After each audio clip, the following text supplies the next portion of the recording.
Boar's Head is bringing a slice of Japan to the deli. Introducing Boar's Head Ichiban Teriyaki-style chicken. Tender, slow-roasted chicken breast, coated in our signature teriyaki glaze, where ginger, garlic, and a hint of brown sugar meet for a flavor that's both sweet and savory. New Boar's Head Ichiban Teriyaki-style chicken. The bold flavor of Japan. Now at the deli. Only from Boar's Head. Compromise elsewhere. Blog Talk Radio. Here we go.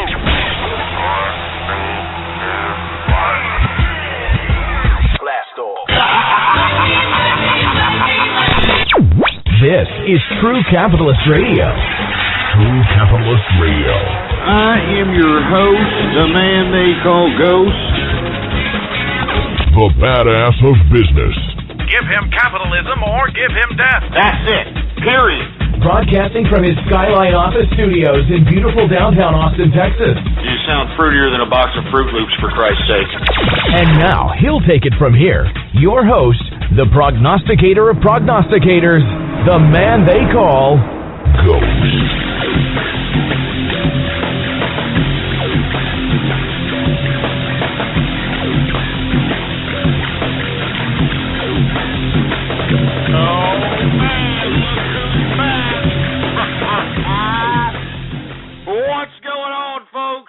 And thank you for tuning in with me to another edition of True Capitalist Radio. And of course, I am your host, the man they call Ghost.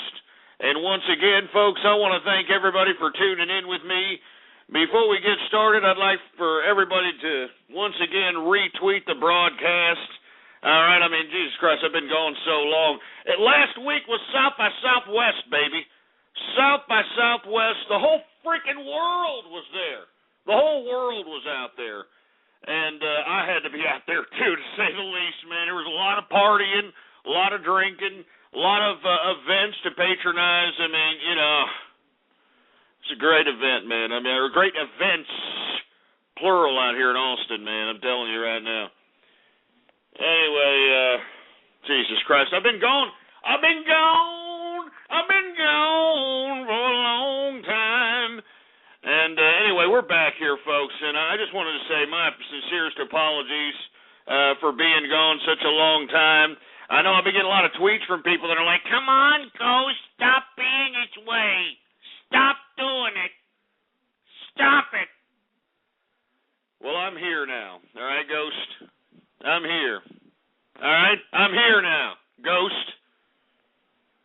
Anyway, I'm sorry, folks. I've been gone a long time. I'm a little rusty. You know what I'm saying? I'm like a freaking pitcher that just got back in from retirement, for Christ's sake. You know what I mean? I've been partying out here, man. I've been drinking. As a matter of fact, where's my drink? Give me a drink right now. That's what I want. Where's my freaking drink? Got a freaking drink right here. As a matter of fact, man, all this partying out here in Austin, Texas, man, has got me, hooking it up with these Mexican beers. Believe it or not. Oh, yeah, there's a lot of Mexican beer drinking going on out here in Austin, man. So I partook in that. And let me tell you right now, I am drinking, for all you folks that are curious about my alcoholic beverage consumption, I am drinking a Negra Modelo. Negra Modelo. So let's just go ahead and... It's a Taco Tuesday, too. What a twist. I didn't even realize that. I didn't even snap to that till right now. It's a Taco Tuesday. Anyway, let me go ahead and crack this bottle open. It's a bottle for all you assholes that are out here on Twitter saying it's, oh, are you going to open up another can, Ghost? Is that what you're going to do? You're going to add to your collection of cans? Yeah, shove it up your ass. Go ahead and crack open this bottle of freaking Negra Modelo. Let's go ahead and do it here. Jesus Christ. They got this foil on top of the crap. Jesus Christ. Anyway, I don't know what the hell. They got some kind of freaking foil on top of it, for Christ's sake. I don't know what it's about. You know, just because it has this foil, and I'm afraid that I might choke, you know, when taking a guzzle of this freaking brewski, I'm going to go ahead and pour it into a damn glass, all right? I don't want to be choking on a Taco Tuesday, baby. I don't want to be sitting here talking to you people and then... on some freaking foil, for Christ's sake. Now, granted, I know that this is made in Mexico, so that's all there is to it. And, yeah, I know people are like, well, the chat room's not open. Yeah, it's not going to be open, all right? Are you kidding me? It's never going to be open. Find someplace else to chat, man, because the majority of the people that I get emails from, Twitter feeds from, or Twitter freaking tweets from, I don't even know what the proper terminology is anymore with all this crap, but they always say that the chat room makes their computer crash. You know, it makes their computer crash, and it makes the listening of the show a little bit more uncomfortable. So, anyway, let me go ahead and put this damn bottle into the glass. Let's get through the show here. I'm stalling. This is episode number 215.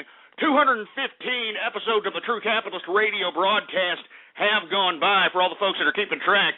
And hey, engineer, where's a glass? Give me a glass, engineer.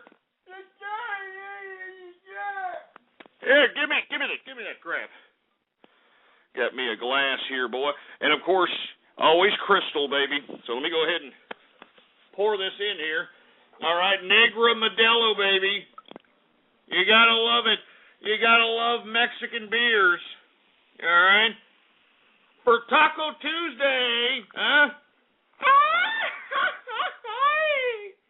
Oh, man, as you can tell, I'm a little excited, man. I'm a little hyped. I'm giddy, for Christ's sake. I'm giddy, to say the least. Anyway, this is the first of the day, fellas. And I'm gonna chug these, man. I want to have a good time today. I want to have a good time. I've been gone for a long time. So anyway, I want to say cheers to all the capitalist army and the true capitalists that are listening to me throughout the world. I want to say cheers to you all. Let me go ahead and take a chug of this here.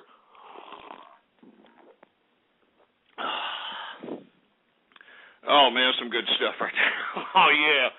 Oh, Jesus Christ, it's great. It's great stuff, man. I should be calming my ass down, to be honest with you. I didn't patronize the South by Southwest events on Sunday, because my insides were literally turning into liquid shit. All right, I'm serious. I mean, I was just drinking. I mean, it's probably one of the first times I've literally binge drank on a consistent basis of that nature in a long time. But it was the environment, man. The energy out here, it was contagious. You could feel it, man. I mean, there were stars walking around out here like it was no big deal. I had my picture taken with Leonardo DiCaprio, for Christ's sake. And that's real talk, man. And I'm not going to mention who else because, you know, once I mentioned that on Twitter, all these freaking little internet butt stalkers started, you know, correlating different South by Southwest pictures of Leonardo DiCaprio and trying to figure out if I was in any of those. And I was just getting a little too freaky, to say the least. So I'm not going to say what else I did. But the whole world was out here, baby. Oh, Jesus Christ. The whole world was out here. Jesus Christ, I better calm down on my drinking, too, because like I was saying, Saturday night, St. Patty's Day, it wasn't even Saturday night, it was actually Saturday during the day. I just started feeling a little queasy, for Christ's sake, you know what I mean? I started feeling that, you know, that agitation in the gut when you know you got a freaking ulcer up in there, you know what I mean? And you've just agitated it to its limits. And you know, before you know it, I started puking up all. I don't want to talk about it. It was St. Patty's Day, for Christ's sake, and I wasn't even really getting into the St. Patrick's Day festivities. You know, I wasn't really getting into it. Everybody was dressed in green, for Christ's sake. I didn't dress in green, so when me and the wife were walking out here on 6th Street during Saturday, South by Southwest, and freaking St. Patrick's Day. You know, you had all these chicks just coming up to me, man, hugging me and pinching me. Oh, you're not wearing green. And that was also, you know, making me feel a little uncomfortable out here. The wife's looking at these bitches cross-eyed like she's about to give them a slap to the mouth. You know what I'm saying? Let me tell you something right now. St. Patrick's Day is nothing more for people to molest other people. It's a reason for people to molest other people. That's all there is to it. I mean, come on. I mean, I know it's a little late on St. Patrick's Day here, but why do we celebrate this crap? I mean, can somebody explain this? And somebody tell me why we're correlating this with Irish history when St. Patrick himself was a freaking French frog. Can somebody explain the logic here? I guess there is no logic when you base the whole freaking, you know, the holiday. I guess it's a holiday. I don't know, some kind of, I don't even know what you call St. Patrick's Day, but everybody's getting drunk. That's all I know. Everybody's just, shooting shots of, hard liquor, old chicken. You know what I mean? Drinking these freaking Guinness.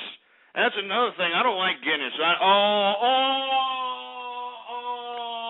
I know there's a lot of my European brethren out there that are probably like, oh, my God. Yeah, you my lad, Ghost doesn't even like Guinness. What are you talking about? Guinness is a great, stupid fuck. No, I don't, let me tell you something right now. I do not like Guinness, all right? Why does there have to be like some kind of freaking sediment of crap? What's up with the grains in that shit? Can somebody explain that to me, too, with Guinness? I'm sitting over here, I'm trying to have a decent beer. I think it's a decent dark beer, for Christ's sake. I'm chugging, and all of a sudden there's like residue of crap on my tongue from this crap. Can somebody explain how this is supposed to be some kind of great, I don't know, fucking beer or alcoholic beverage or Jesus Christ. Oh, my God. Give me my Mexican beer. Give me my Mexican beer, for Christ's sake. Now, you see, this is a decent dark beer here, all right? Negra Modelo, all right? And cheers to all the capitalists out there. Now, I know there's some... Look, I'm already getting the fucking crap. Excuse my French. I'm sorry, Jesus Christ. I've already had a couple, but... I'm talking like I'm at the bar here. I'm sorry. I didn't mean to use the four-letter words there. But I just don't like Guinness, man. I can't stand it. All right, I know I'm pissing off a lot of people out there in Europe, but I can't stand it, man. These idiots were trying to shove it down my throat when I was out here, and I already had a bad stomach, for Christ's sake. I'm out here in Austin, Texas, 6th Street, South by Southwest, St. Patty's Day, and I got all these idiots dressing up in green trying to peddle me this goddamn Guinness crap, man. I mean, Jesus Christ. Let me get my Mexican beer up in here. I mean, can somebody tweet at me what the hell is up with the residue on the tongue with Guinness? Explain that one to me.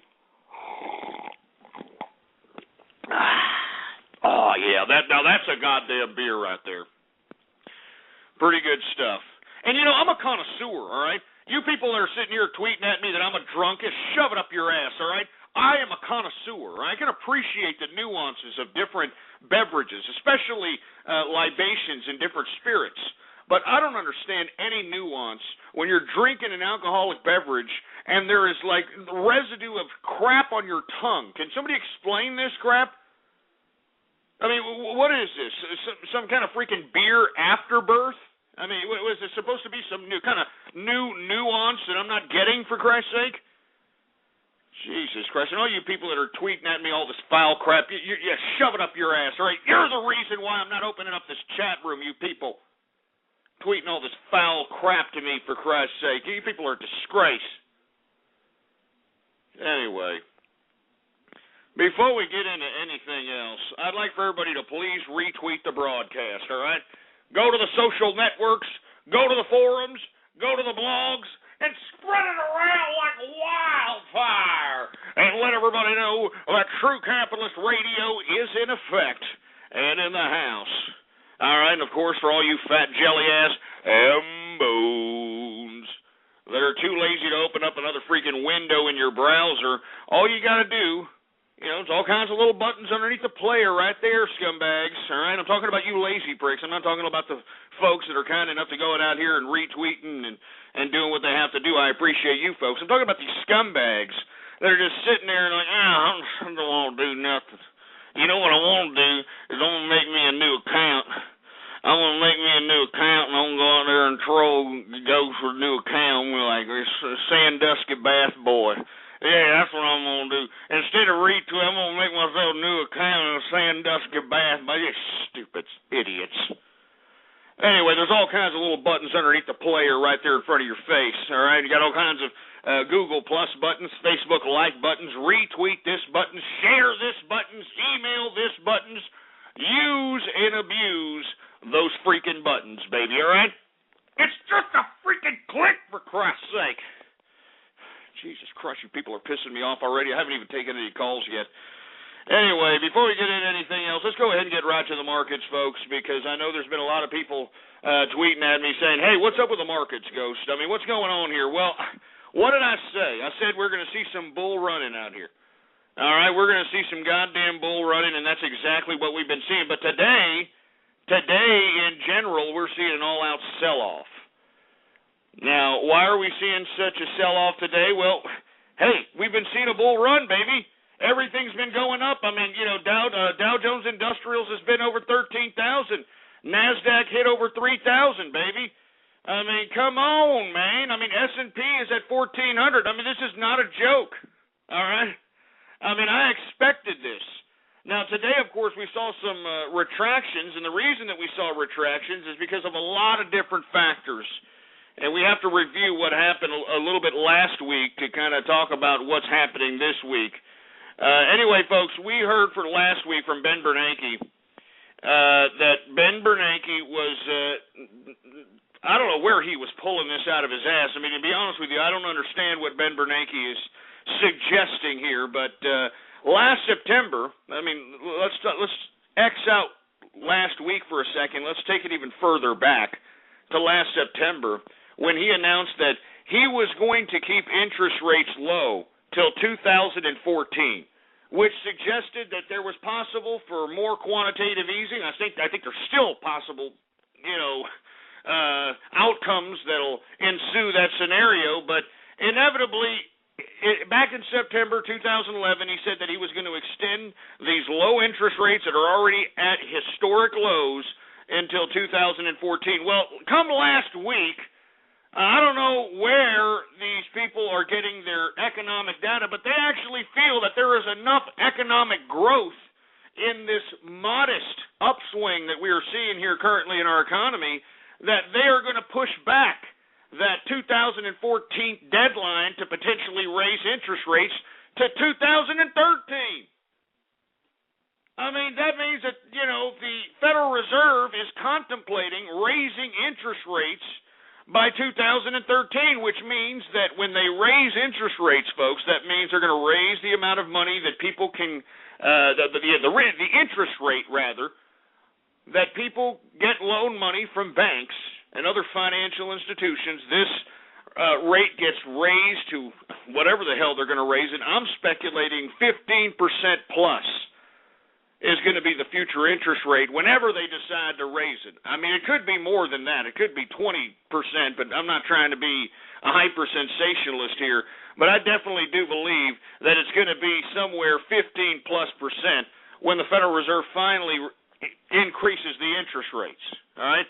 And when that happens, that means they're recalling all that printed money that these idiots have been printing out here. That's what they do when they raise interest rates. All right? That's what it means. They're recalling all that money, for Christ's sake, and trying to get it out of circulation. All that currency that's been printed, that's what they do by raising interest rates, recalling it all back. And when they recall that money back, that means that there's going to be less monetary notes, there's going to be less currency floating around out here, which means the value of the dollar goes back up. Do you understand? So this is why you saw some retractions here within the past week or so on gold and silver. For all you folks that have been tweeting at me about gold and silver, why is it retracting? Well, Ben Bernanke, that's why it's retracting. All right? Ben Bernanke basically retracted on his forecast of keeping interest rates low till 2014, retracted on that last week and said that he may push that back to 2013. So that means that, potentially interest rates could be raised, and if interest rates are raised, that means that all that money that's been printed, some of it's going to come back, and they're going to take it out of circulation, and when they take it out of circulation, that means the value of the dollar is going to go up. Now, the problem with this little remedy here is I think that raising interest rates, especially at this point, when they haven't even factored in the effects of the high gas prices, high energy prices that we've been currently seeing within the past 3 or 4 weeks, we haven't even factored that in, which is probably going to be factored into the third and fourth quarters. We have not factored in, some of the economic data that has come out today that it doesn't look very positive. We fell on home sales. The economic numbers out of China don't look very good. There's a lot of different factors that are, making this retraction that I potentially forecasted that's going to happen. I think it still will happen somewhere around June, possibly in July period time. But in my personal opinion, you're seeing a helter-skelter market starting to take play at this point because there's so many different factors to take into consideration. I mean, just what I explained to all of you about Ben Bernanke and this interest rate nonsense is enough to spook you into believing that, well, Jesus Christ, if they're going to raise interest rates, well, then I better sell off my assets on gold and silver. Absolutely not. Just because they're raising interest rates doesn't mean that the value of the dollar is going to somehow magically appear. You see, yeah, okay, raising interest rates, a good start there, Federal Reserve, but now it's the government's turn. It's the government's turn to stop spending. It's the government's turn to stop expanding bureaucracy, stop expanding expenditures, for Christ's sake. Because if the government doesn't stop spending, and the Federal Reserve raises interest rates, I mean, that is a recipe for disaster, all right? A recipe for disaster. So for all you folks that are wondering, well, I mean, I don't know what to do, Ghost. I mean, I got all these, gold and silver, and now I see it going down. Hey, this is a helter-skelter market, baby. A helter-skelter market. I mean, this is kind of a weird market out here. A lot of different factors to take into consideration. All right, not to mention, for all you folks that are wondering today about oil, the reason oil retracted today was because Saudi Arabia is coming to save the day. Saudi Arabia is actually going to increase their output of production, so that's actually going to bring some more barrels of oil into the circulation of oil trade out here. So, like I said, I mean, you got a lot of different factors to worry about out here, but as I've stated time and time again, I mean, I'm still sticking with assets.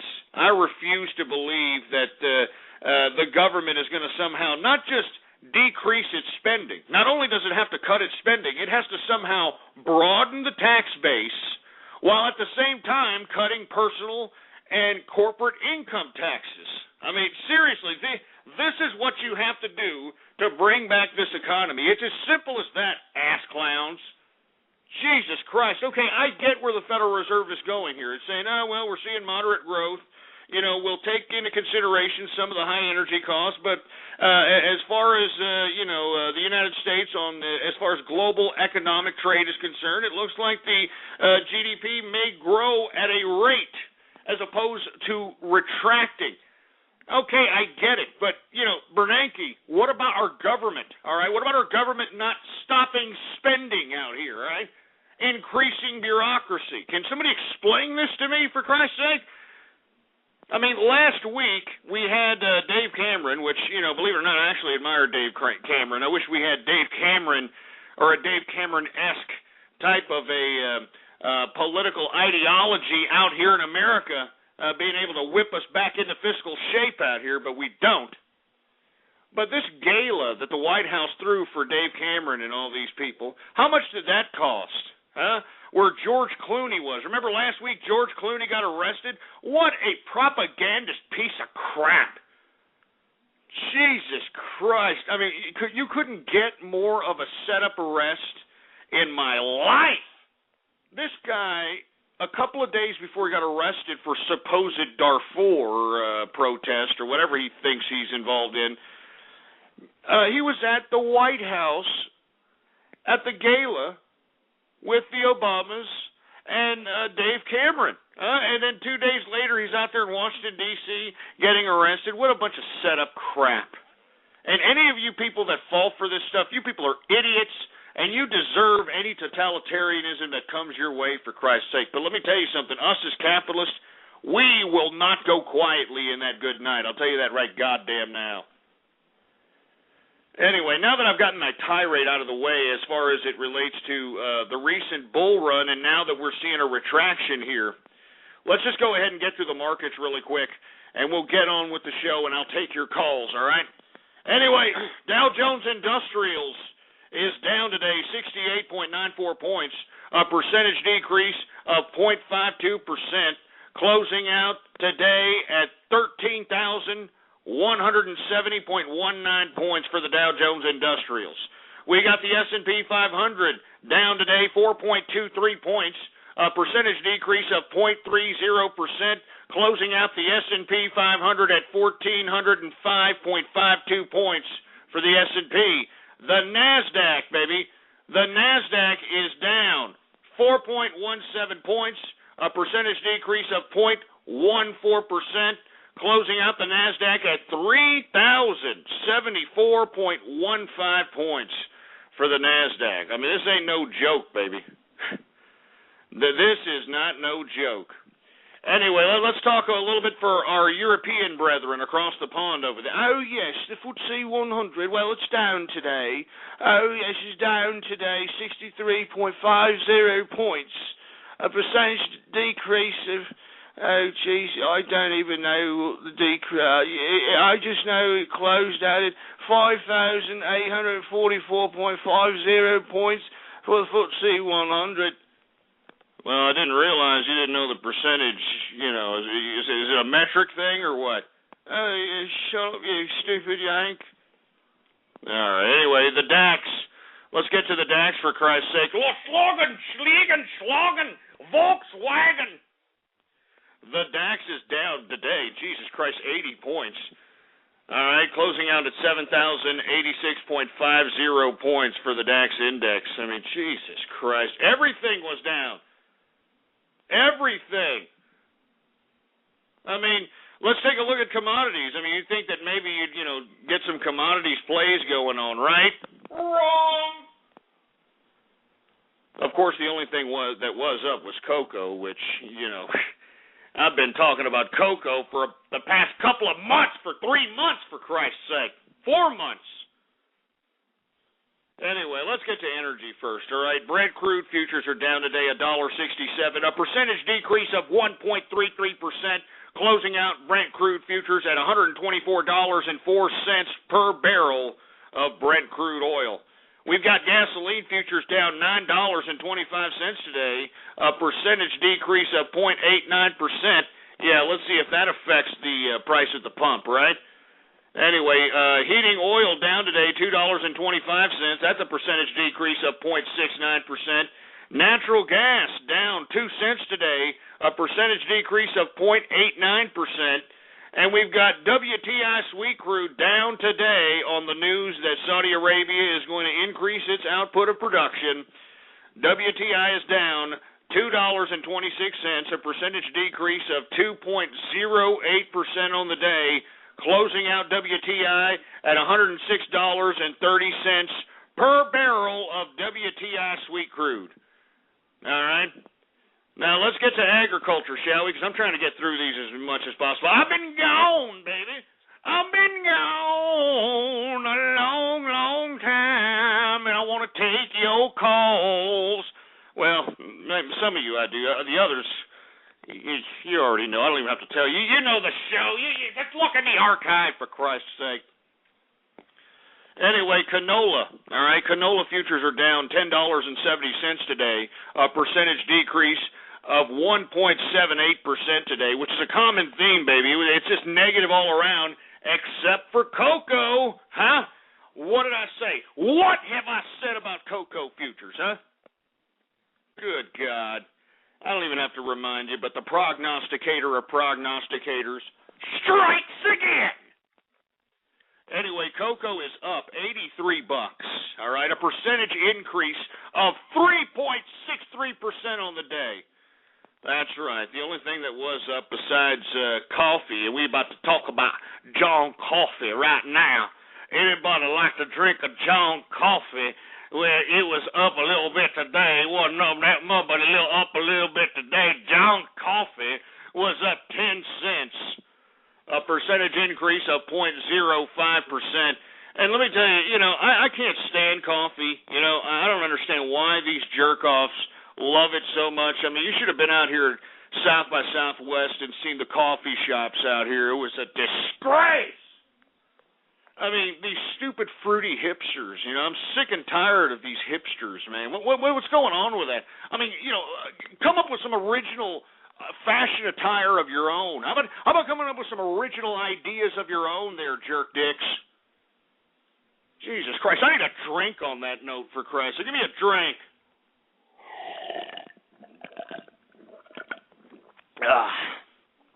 I had to take a chug on that one, man. I mean, just thinking about hipsters. I mean, believe it or not, you know what got you laid out here in South by Southwest?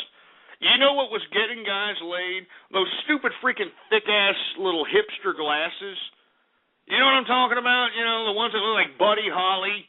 You know, those thick-ass hipster. I'm telling you, all you had to do was have some of those glasses on. All of a sudden, chicks were flocking to you, trying to pull the freaking balls out of your pants. I'm not joking, man. I was witnessing this with my own eyes.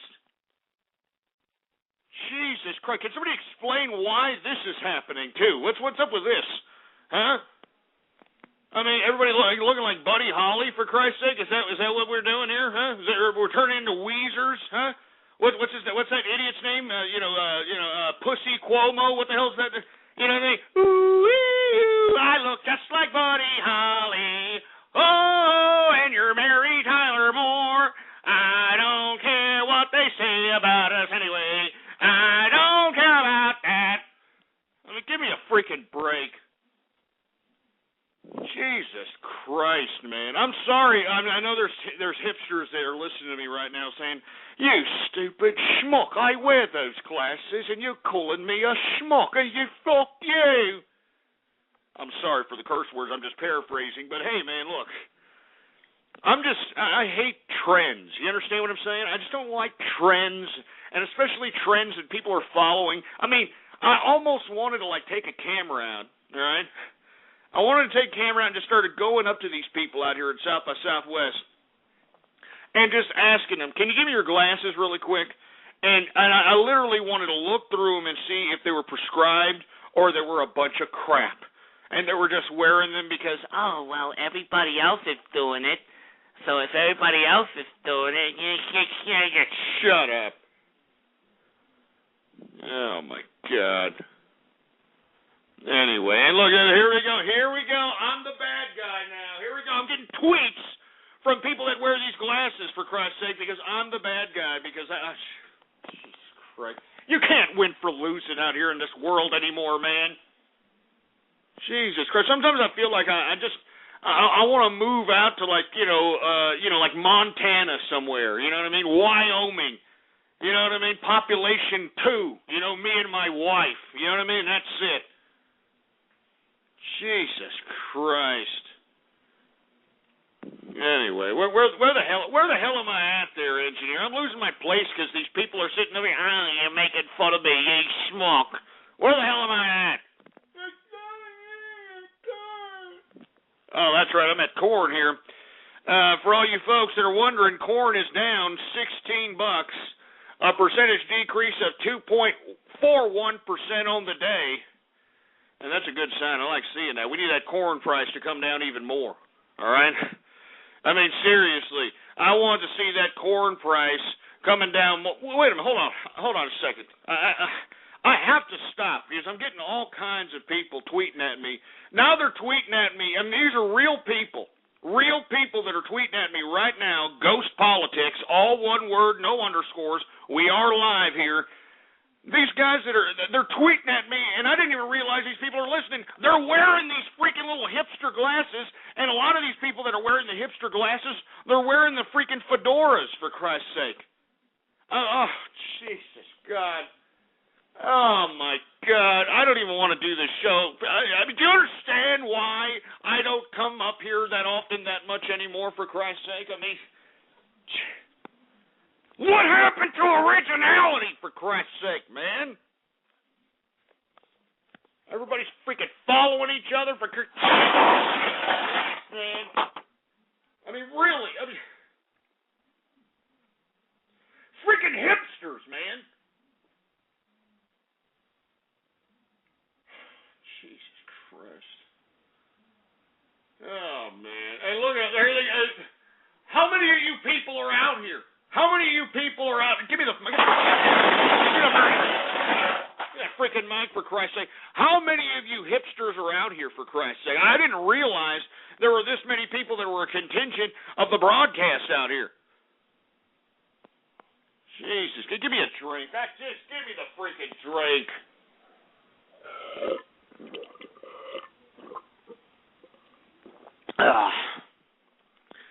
Oh, man, you make me sick. You know that?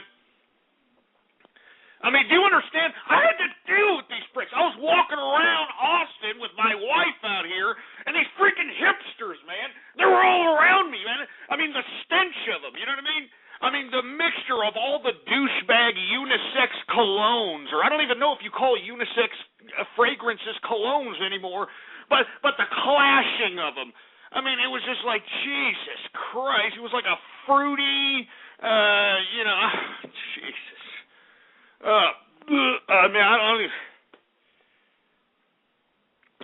I'm sorry if... I'm sorry that I am, getting so offended by the hipsters out here, but I had to deal with these people, I'm telling you right now. I mean, they were all over Austin, baby, all over the place. Gee, and they're... I'm not even supposed to be talking about South by Southwest, for Christ's sake. Can we please get on with the broadcast here? Jesus Christ, see, my stomach's getting upset, man. My stomach's getting...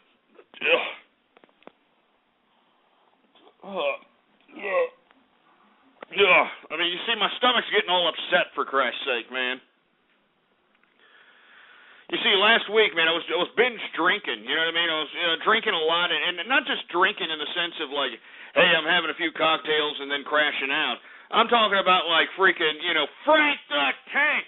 Frank the Tank. That's what I'm talking about, man. I mean, I was drinking at that level, and, man, literally, trips to the bathroom were like a freaking rainbow, a rainbow cereal or something. I mean, I'm sorry.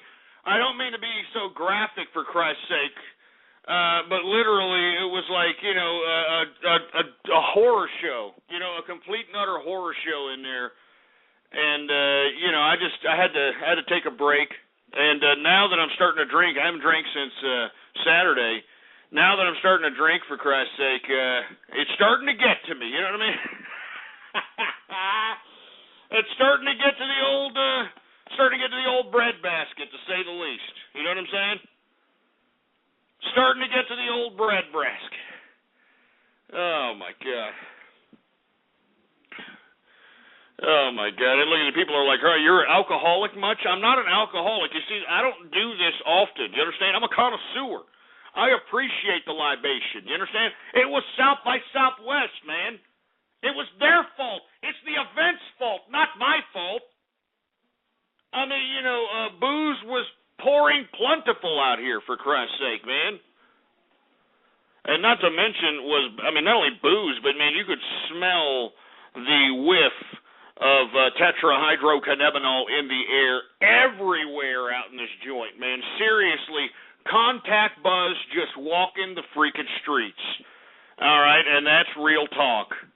All right, and I'm not even somebody who smokes. You know it. I'm not even a smoker. All right, even though I have, for the sake of the safety of my audience, have exposed myself to tetrahydrocannabinol in an absolute attempt to try to facilitate a demonstration to show the negative side effects of such an herb on the body, if you will. Anyway, enough of it. I'm sorry I keep talking about South by Southwest, man, but it was a bitchin' time, man. It was freaking great. I'm telling you. I mean, granted, you have to accept a lot of stuff, especially somebody like myself that doesn't really like fruiters, and not necessarily I don't like fruiters. I just don't like fruiting up. You know what I mean? When people start fruiting up, you know what I mean? There's a lot of fruiting up going on out here, like mass quantities of collectivized fruiting upism, if you will. And we had to sit here and somehow. I don't know, accept it, or I don't know, you had to roll with it, or you were just so inebriated, you were like, yeah, we're all woo-hoo and shit, dude, yeah. And that's basically how I felt, so. Anyway, let me get back to the freaking broadcast here. We got cotton down $1.18. That's a percentage decrease of 1.32%. All right, we got wheat futures down $10.75. That's a percentage decrease of 1.54%. Sugar is down 5 cents, a percentage decrease of 0.19%. Soybean futures are down 21.50%, or excuse me, $21.50. Excuse me, I'm sorry, I'm stumbling and mumbling over my own tongue here, for Christ's sake.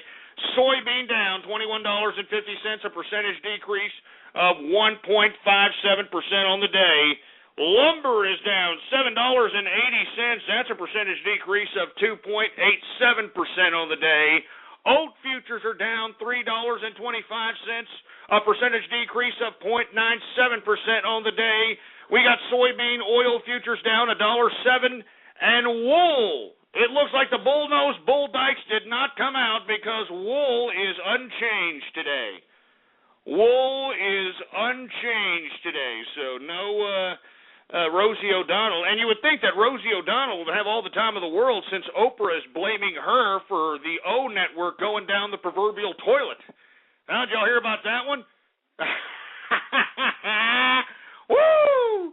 Did y'all hear about that one? Oh, man, Oprah Winfrey fired, bullnose, bulldyke Rosie O'Donnell because, remember, it was a big to-do, and, Oprah went out and got this dyke and said, hey, why don't you come on my new network? And Anyway, now that she was on her network for, I guess, a couple of months and nobody went to go see this broad, now Oprah's blaming her for the failure of her network. No, Oprah, why don't you go look at yourself in the mirror, all right? How about that? How about that? Why don't you look at your goddamn self in the mirror, and that'll show you, all right, what actually ruined your stupid little network there, all right? How you like that? Huh? Jesus Christ. Anyway, I don't mean to get off on that tirade there, but let's get to the metals, shall we? Yeah, that's right. The metals! Let's get to the goddamn metals! Like I was saying earlier in the broadcast, we've been seeing a major retraction in metals. And the reason that we're seeing this is because of Ben Bernanke suggesting that he's going to, instead of pulling back, or actually, instead of raising interest rates in 2014 like he said in September, last week he said that, hey, the economy's looking a little better. Let's go ahead and raise interest rates in 2013. And that right there is what retracted a lot of the gains that were happening within metals. But in my personal opinion, this is a very good buying time. As a matter of fact, I don't see the government curbing its spending. I don't see the government, stopping a lot of these entitlements and a lot of these damn, handouts that they're giving to corporations. I don't see them stopping this. On the contrary, I see them growing government, growing bureaucracy, which means it's going to increase expenditures. And when that happens, that means the debasing of the currency is going to continue to happen, regardless if you raise the interest rates to 15% or 50%. All right, if the government's going to continue to increase its expenditures, it really doesn't matter. All right? So in the end, we're going to see a debased currency, even if the damn Federal Reserve does increase interest rates. It doesn't matter. The government must decrease spending. And on top of decreasing spending, it must somehow broaden the tax base while decreasing personal and corporate income taxes.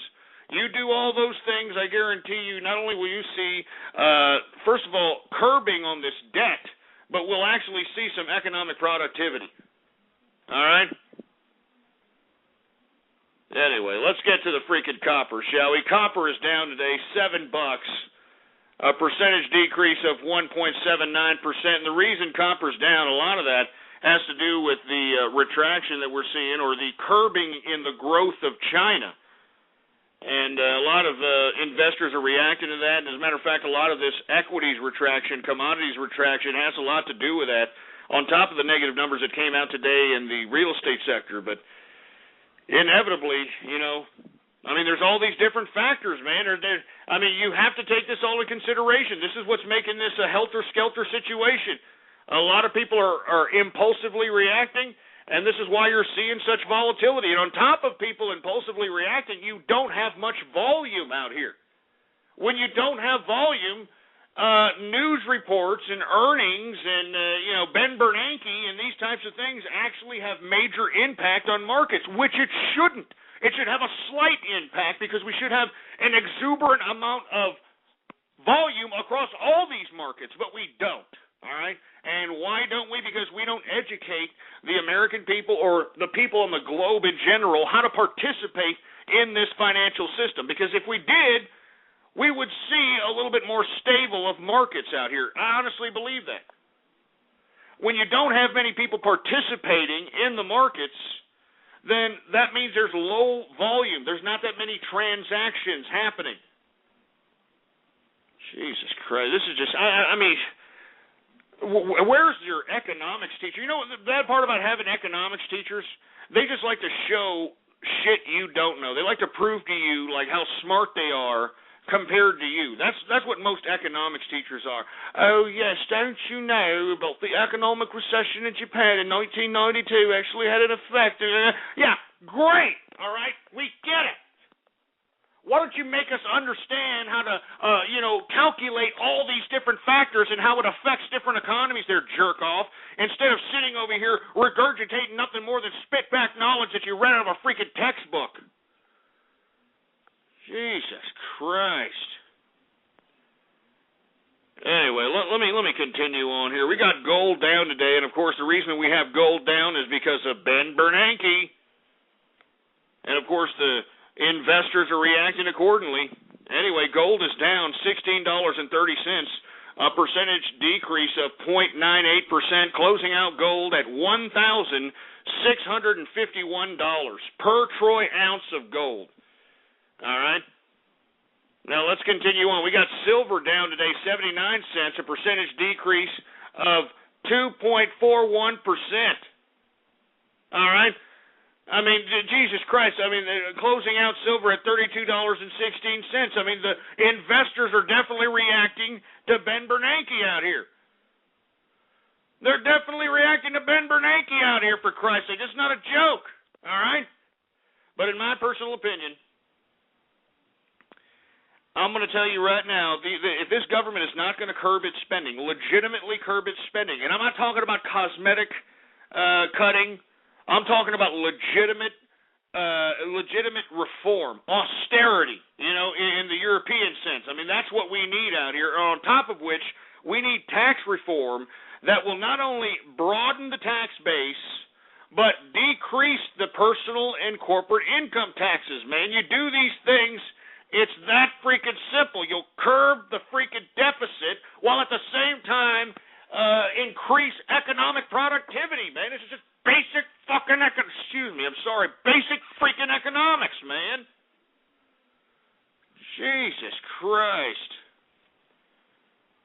Anyway, let me continue going here. Let's get to livestock, and then we're going to get to your calls, all right? Live cattle down 70 cents today, a percentage decrease of 0.57%. Cattle feeder futures are down today, 92 cents, a percentage decrease of 0.60%. And, of course, for all you fat jelly-ass ham-bones that like to shove a couple of ham-bones down your goddamn gullet, well, it's going to cost you a little less because ham bones or lean hog futures are down today, 75 cents, a percentage decrease of 0.80% on the day. And that, my friends, is the markets for your ass. Woo! Oh, man, it's good to be back, baby. It's good to be back on this Taco Tuesday. Woo! I mean, I'm already done with my first beer. Give me another beer. Give me another beer up in here, for Christ's sake. All right, we got another beer in here, man. Let me tell you something. Whenever I do a show in this office, all right, for Christ's sake, the energy exudes from me, for Christ's sake. This beer is sweating. For Christ's sake. And it's because they can feel the energy that exudes, for Christ's sake, man. Anyway, I don't know what the hell that's supposed to mean. But anyway, let me go ahead and open up this beer, and let's get on with the broadcast, shall we? Here, let me go ahead and open this beer. Once again, for all you folks that are wondering, Jesus Christ, with this freaking foil, man. I'm drinking Negra Modelo, and, every time I open up a freaking beer, it's got this goddamn foil all over the damn bottleneck that extends into the pour-out area, for Christ's sake, and I don't like drinking it out the bottle because I'm afraid I'm going to goddamn choke on one of these pieces of foil, man. You know what I mean? So let me go ahead and pour it into this glass, and we're going to go ahead and take some calls. Do all that good stuff, for Christ's sake. Let me go ahead and pour it in here. Oh, yeah. Oh, yeah. Man, I hope that y'all are enjoying this Taco Tuesday, man. Like I said, these shows that I'm doing are being rather sporadic. They're being rather sporadic, and the reason is because, I'm jaded, man. I'm jaded from doing this show sometimes because I feel that the show has been equated to nothing more than, My Little Pony, My Little Pony, My Little Pony fandom. And what I am saying on this broadcast is serious freaking business, for Christ's sake. I don't know how much more I have to reemphasize that. But anyway, let me go ahead and just get on with the broadcast before I start going off keister out here. Has anybody been keeping up with this GOP primary circus? What a joke. All right? What a joke this has all turned out to be, for Christ's sake. You got, what was his name, Mitt Romney over here trying to come out to the South saying, hey, how you doing, y'all? I'm eating some damn cheese grits, baby. Being a condescending carpetbagger Yankee, thinking that that's going to somehow rub elbows the right way with the Southern folk out here. Jesus Christ, Romney, who in the hell is advising you? Whoever it is, fire his ass, all right? Fire his ass is all I'm saying. And then Rick Santorum, this guy coming out of left field, I am going to ban pornography. I am going to ban pornography because I am the true conservative. Hey, it's a little late, Santorum. Where the hell were you when Sarah Eskimo Bimbo Palin was out here, being championed around in 2008 during the Republican convention as the mouthpiece for conservatism? Meanwhile, her daughter was shitting out children from some asshole shit-kicking Alaskan hick that I guess knew how to work a hockey stick for some. Where the hell were you then there, Santorum? It's a little late. I think that emphasizing this goddamn social conservatism at this point in time is going to do nothing but destroy this country. We need to worry about economic freedom. We need to worry about fiscal responsibility as it relates to our government, and we need to worry about anti-totalitarianism. Do you understand that? And I hate to keep reiterating that to you folks, too. Anti-totalitarianism. Jesus Christ. How hard is this? How hard is this to get through your heads? But no, you got these stupid evangelical idiots. They're like, yeah, we're going to ban pornography. That's what we got to do. Let me tell you something right now. You idiots that are out here that are actually voting on the premise of banning pornography, you all should be stripped of your right to vote because you're an ignorant piece of trash, all right? If that's the sole basis on why you're going to vote for somebody, you are an ignorant piece of crap, all right? Don't you understand that electing somebody is a lot more than a one-issue-based type of policy here? Don't you understand that they govern a lot more than one policy, morons? Jesus Christ. How hard is this for you idiots to understand? How hard is this for you people to interpret through your goddamn brains, for Christ's sake? Anyway, and then of course, Ron Paul over here, I don't know what the hell he's doing. I'll tell you what he's doing. He's getting more money. That's what he's doing, all right? Ron Paul, Ron Paul, Ron Paul, they say all over Twitter and all over the internets. Meanwhile, he doesn't have a chance in hell to win anything, but he keeps raising money. Where's all that money going to go? It's going to go the same place that all the other campaign contribution funds from every other politician goes, into their pocket. Tax-free once they retire, baby. All right? I mean, Jesus Christ. Can we get off Ron Paul already? I mean, look, everybody in the Republican Party sucks, all right? I mean, there's nowhere to run. The federal branch is gone. It's done. It's over with. All right? Either way you look at it, you're getting, more and more totalitarianism. You're getting more and more government being thrown in our faces. I mean, it's the same shit from the last 2008 campaign. Same crap, different play. Oh, Jesus Christ. You idiots that are tweeting at me, Ron Paul, shove it up your ass. It's the last thing I want to see right now. Ron Paul, Ron Paul, Ron Paul. Shove it up your ass. Ron Paul. You got to vote for Ron Paul because the American dollar, it's going out the window. Shut up, Ron Paul.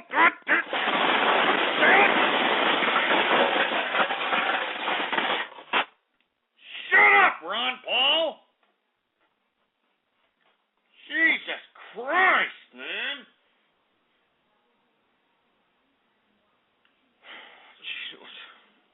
Let me calm my ass down. Give me the mic. Give me the freaking mic, for Christ's sake, man. Let me calm my ass down.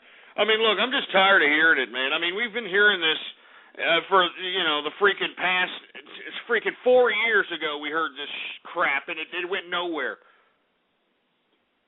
Oh, Jesus Christ. I mean, it's over. I mean, the only way we're going to make any kind of a difference, folks, is if we start at the grassroots level, all right? I'm talking about your counties. I'm talking about your municipalities. I'm talking about your regional and state governments. That's it. It's the only way. It's the only way. Jesus Christ. Give me a drink here. Give me my drink.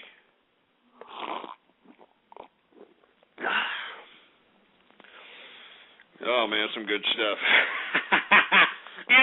I mean, whenever I get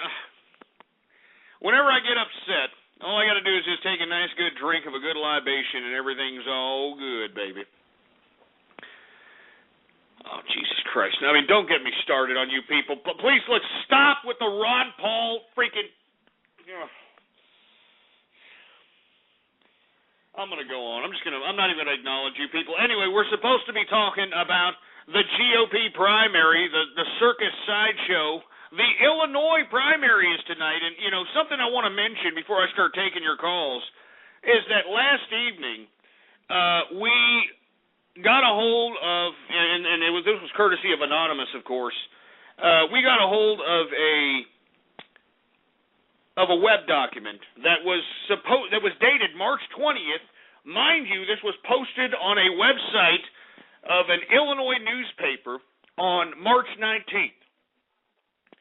But this little article that they had posted that Anonymous actually got a hold of, all right, actually had Rick Santorum winning the primary, all right? And I'm not joking. This has all been screenshotted, all right? This is not a joke. I mean, this was put on, I don't know if it was the Chicago Tribune. Don't quote me on the exact media source, but I read it, it was dated March 20th. And it stated that Rick Santorum had won the Illinois primary. So, if by chance, because right now, if you read the election media right now as we see it, people think that Romney is a shoo-in. Even though they're suggesting that it's a fight in Illinois, they're kind of suggesting that, Romney is a shoo-in here. But let me tell you something right now. I saw it, and I know that there are thousands of other people that saw it too, all right? There was a damn article put on a freaking major media outlet website out there in Illinois that was dated March 20th on March 19th, all right, that had Rick Santorum, and it stated that he won the primary. I mean, the primary hasn't even happened yet, and they had this article up there. So anyway, I just wanted to make that abundantly clear. If by some chance Rick Santorum wins, and it somehow miraculous if they start saying, oh, it's miraculous. Oh, I can't believe it, miraculous. Well, it's not miraculous, all right? I mean, this will be somewhat proof that, there's some kind of unscrupulous type of activity relating to the, voting system or the way things are set up out here. Anyway, Jesus Christ. And, of course, we're still getting these stupid dumbass tweets. Ron Paul, Ron Paul, Ron Paul, Ron Paul, Ron Paul. Anyway, that's enough. All right. The GOP, like I said, we were talking about the GOP primary circus sideshow. I want to hear what you have to say about it, but before we do, we are now in the second hour of the True Capitalist Radio broadcast. And, of course, I am your host, the man they call Ghost. And once again, folks, I want to thank everybody for tuning in with me. Before we get started on anything else, I'd like for everybody to please retweet the broadcast. Go to the social networks, go to the forums, go to the blogs, and spread it around like wildfire. And let everybody know that True Capitalist Radio is in effect and in the house. Now, I hate to even ask the engineer, for Christ's sake. Hey, engineer, do we have any shout-outs to be had out here?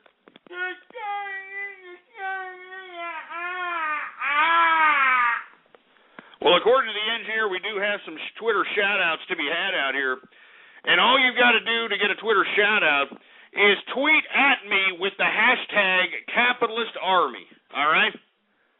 Capitalist Army, that's all you got to do. It's as simple as that. You tweet at me with the freaking hashtag Capitalist Army, and I will give you a shout-out right here, right now, live on the True Capitalist Radio broadcast, all right? It's all one word, Milky Liquor, Capitalist Army hashtag, all right? That's where I'm looking. So, if you're wanting a shout-out, go ahead and go there, all right? Capitalist Army, Capitalist Army, baby. Anyway, let's see who we got going. Do we have any Twitter shout-outs, engineer? All right, who else we got? We got Torzier in the house. What's going on at Torzier? Who else do we got? We got Proletary Capitalist, which is Urine Caresser. Yeah, thanks a lot there, pal. Captain Equestria, British Brody, Ghoul the Fool, John the Sponge, Coney Politics. Oh, let's not get started on that asshole, all right? We're just getting started on that prick, all right? Anyway, Leprechaun Ghost. Rena Chan sucks. Well, why are you saying that there, Leprechaun Ghost? That's mean. All right. Matino 199. What's going on? We got. Who is this? I've already said you. Damn Coney Politics. And in the Wizard, Epic Incest. That sounds great. Fable 333. British Brian. Dark Razors in the house. What's going on with Dark Razors? He's capitalizing. Seven Leaf B in the place. Burncastle Witch in the house. What's going on? Johnny Brennan. Yeah, real funny, you jerks. What's going on? The Dutch Capitalist in the house. How you doing, baby? Huh? How you doing? Who we got? Axeman 3315. We got J plus WTF. We got Weena One Actual. All right, who else do we got going on? King Poop Tickler in the house. Who else do we got going on? Drug Maid. All right, stay out of my shed in the place. Toshino Kokuku. Sorry if I mispronounced your name. Silent Eye 7. King of the Meat Pipe. King of the Meat Pipe, really? Jesus Christ. You abuse beer cans. He says he's a Romney. I'm not a Romney supporter. Wait a minute. I'm not a Romney supporter. I'm not supporting any of these jerks. Freaking Romney supporter. I'm not supporting any of these ass cracks, all right? They're jerks, all of them. Anyway, we got Havercooch. What's going on in Havercooch? Evil Bronze in the house.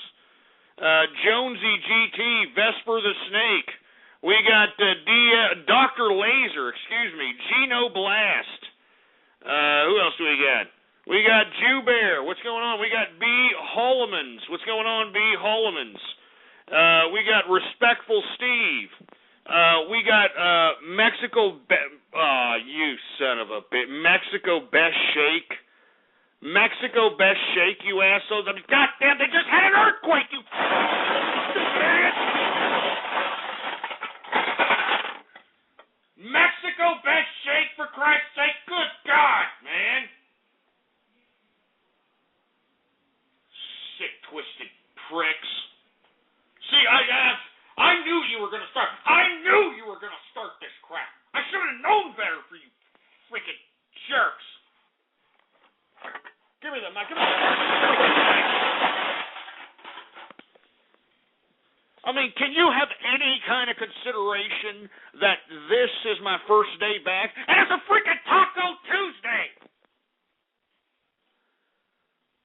Jesus Christ. Oh, my God. What a joke. What an utter joke, for Christ's sake. Anyway, we got George 93 in the house. We got Sergeant Yoda, Fat Marshall in the place. Who else do we got going on? No, look at these sick. Here we go with these more. They're getting more sick and sicker. Look at this.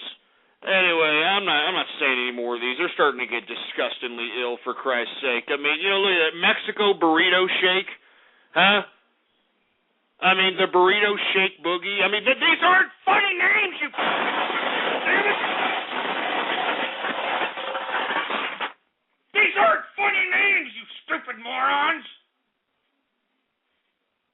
Jesus Christ, man. Good God. Give me the mic. Give me the freaking mic. I'm not saying anymore. Screw that. Screw all you people that are tweeting. I'm not saying any more after that.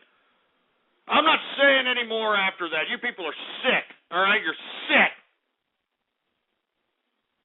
Jesus Christ, man. I mean, do you all have a freaking soul, for Christ's sake? Good God, man. I can't believe that. Anyway, let's just move on. I'm not going to sit here and do any more Twitter shout-outs, all right? Let's just move on. Anyway, we're talking about this GOP circus sideshow, the Illinois primary tonight. I want to hear what you have to say about it. 646-652-4869, this number to call here. Let's see if we can take some calls, shall we? All right, and let me tell you, I know we're going to get freaking trolled here by a bunch of jerk dicks that are going to do nothing more than just, agitate the broadcast and, try. I don't know, but I don't care. All right. This show is serious business, man,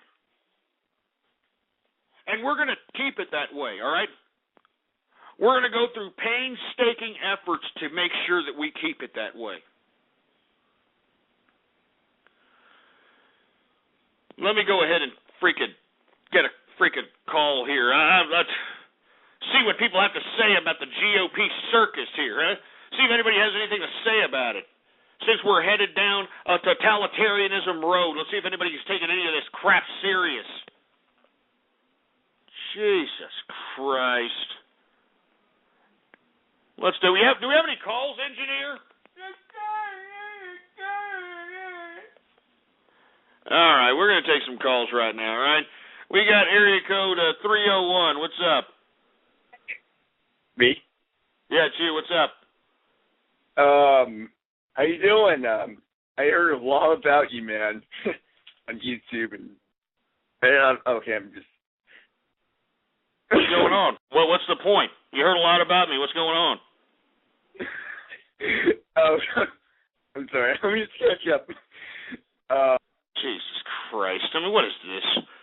I mean, you sound like a chick. You sound like these giddy chicks.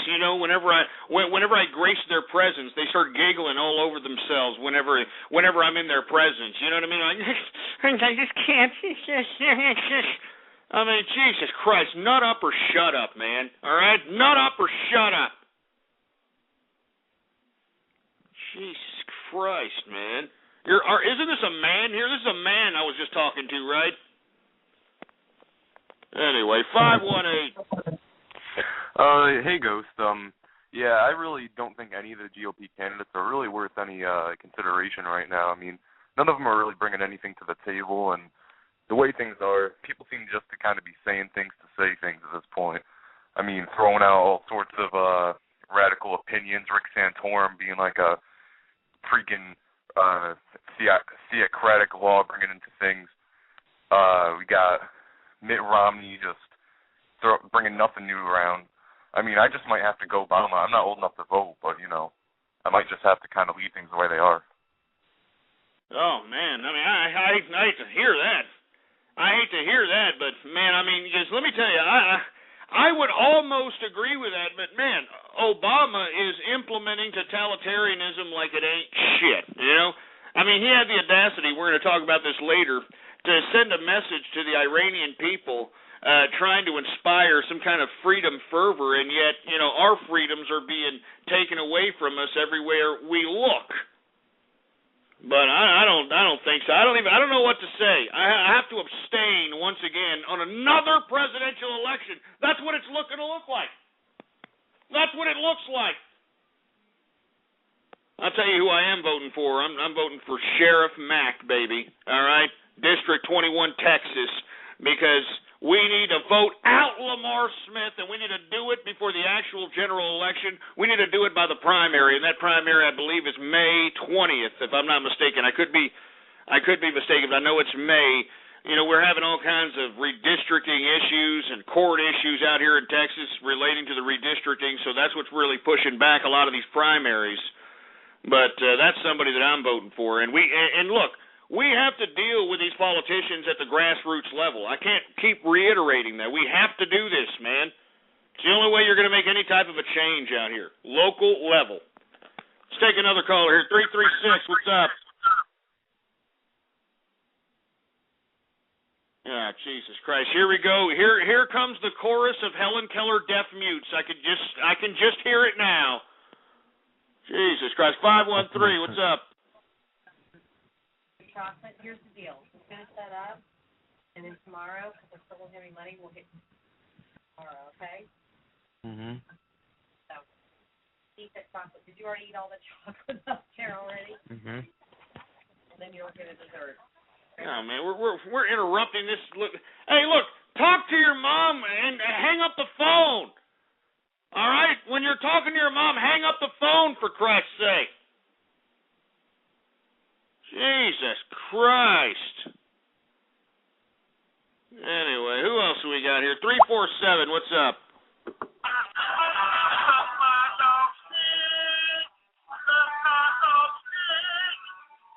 Oh, man, that's old. You know what I mean? That's older than the crustacean on your mother's snatch hole, for Christ's sake. 920, what's up? I love Rainbow Dash sperm. No, we're not starting with that, you stupid bronies, all right? Seriously, I'm not in the mood for you stupid bronies today, all right? All right, I'm not, all right? I'm serious. I mean, where's the ban all bronies guy? That's what I want to hear. I want to hear ban all bronies, castrate bronies. Anyway, I don't want to hear another brony theme, or I don't want to hear any of that. Some brony splice or brony Pizza Hut. I don't want to hear none of that stuff. 917, you're on the horn. What do you think about the GOP? I'm a brony, and I deserve the Jeez, you son of a bitch. You got... God damn it. It's because of you bronies I didn't come here for so long. It's because of you bronies, man. God damn it. Freaking bronies, man. I'm sick of them, man. I'm sick and tired of them, man.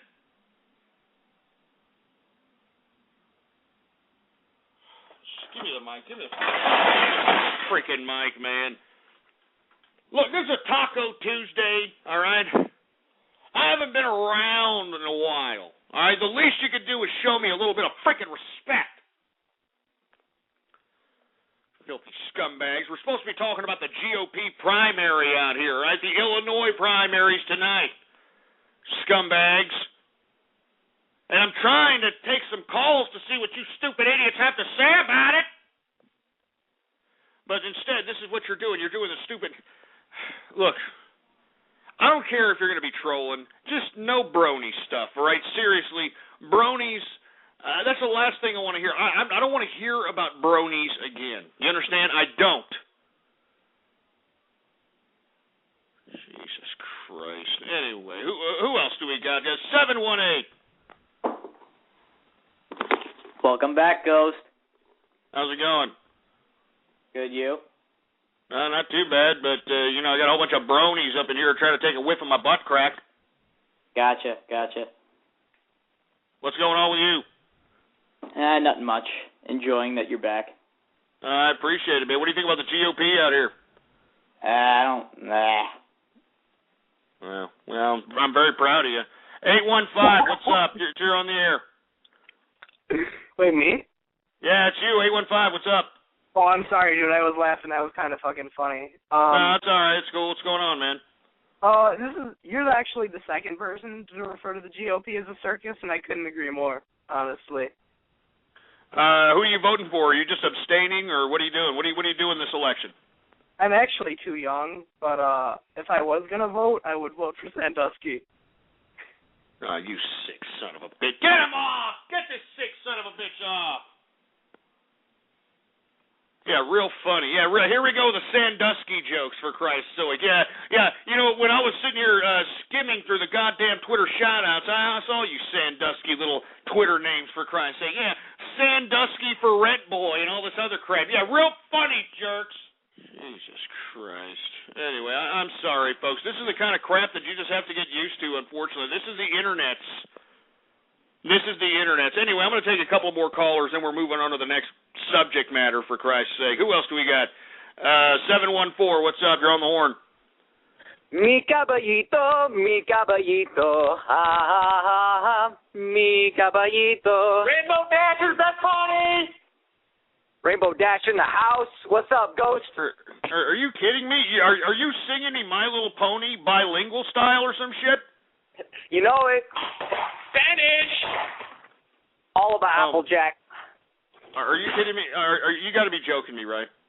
No, I'm serious. I really do love Applejack. Applejack rocks. Well, hold on. Stay right there, 714, because it's about perfect timing to play everybody's favorite game. It's Guess the Minority! That's right, folks. We definitely heard the ethnic twang in that young man's voice. I think there's a couple of young men there. And I want you to tweet at me. It's everybody's favorite game. It's Guess the Minority, folks. Go ahead and tweet your guesses at me. Ghost Politics. And let's see if you've got what it takes to win the game of True Capitalist Radio. Guess the Minority. It's everybody's favorite game, baby. Everybody. Everybody's a winner from Guess the Minority. Anyway, let's get back to the call, shall we? Anyway, shut it off, engineer. Shut it off. Anyway, 714, you there? Hey, what's up, man? What's up? How you doing? Are you Puerto Rican? I am not Puerto Rican, no. Not a bit. All right. Are you a Mexican? I'm a mutt, though. I'm a mix, man. Well, tell us what you are, man. If I'm wrong, what are you? All right, well, I'm Native American, I'm Hispanic, I'm Filipino, I'm Caucasian. Whoa, wait a minute. What, did your mom take part in a sperm shake or some shit? What the hell is that about? Oh, no, man, that's screwed up. No, my dad's Filipino, and then my grandfather's from Oklahoma. My mom is Native American and Hispanic. So, okay, because your mom is Native American and Hispanic, so is that why you known the Spanglish? Somewhat. I went to school in Santa Ana, so that's why. Oh, so Spanish is like the first form of communication where you're from? Yeah, everybody in my school was pretty much retarded when it comes to English. It was Are you kidding 99%. Me? No, I'm serious. Sucked. Actually, I remember at junior high, I was the smartest kid in the school. It's pretty sad. Well, you sound fairly articulate. That's why I'm a little taken back. I got to give you some props. You sound pretty articulate. I hope that you keep that up and don't fall in line with some of the outside influences that'll take you down the dark path, if you understand what I'm saying. Yeah, no, I'm pretty conservative. I'm really conservative. Yeah, well, I don't know how you could be conservative sitting over here singing My Little Pony in Mexican. You know what I mean? I know it's Taco Tuesday and all, for Christ's sake, but a bean and cheese version of freaking My Little Pony. I mean, come on. You know you're going to be on YouTube, right? I hope so. Yeah, well, get him off. Get him off. Get this mud off, for Christ's sake. Jesus Christ. Anyway, that's enough. Did you hear him? I am 10% Native American and, 25.78% Mexican, and I've got a little bit like 3.47 Irish in there, and come on. Jesus Christ. Anyway, I'm sorry, folks. I'm sorry. Let's just go ahead and move on to another subject matter, for that matter. All right, let's go ahead and do another subject matter, and let's talk about old Jason Russell. That's right, Coney 2012. You know, I'm so glad that I didn't do a broadcast last week, because since I've been gone, this Coney 2012 nonsense had been tweeted at me all the time, 24 hours a day. Everybody out there, all over the internet, fell hook, line, and sinker with the Coney 2012 propaganda piece. And you all kept tweeting at me, hey, Ghost, why don't you talk about Coney? Why don't you talk about Coney? Well, I'm glad I was partying, living it up in South by Southwest events on a consistent freaking basis, instead of sitting over here even commenting about it, because I know that I would have been one of the first ones that was critical. And as a matter of fact, if you happen to have participated with me in a few voice chats, you know as well as I that I was critical from day one about this whole Coney 2012 nonsense. I thought it was a fraud. I thought it was a fake. I thought it was an attempt to try to galvanize the pacifists, galvanize the liberals into actually believing that war is necessary. Yeah. Trying to make chicken hawks out of the pacifists. That's what Coney 2012 was, in my personal opinion.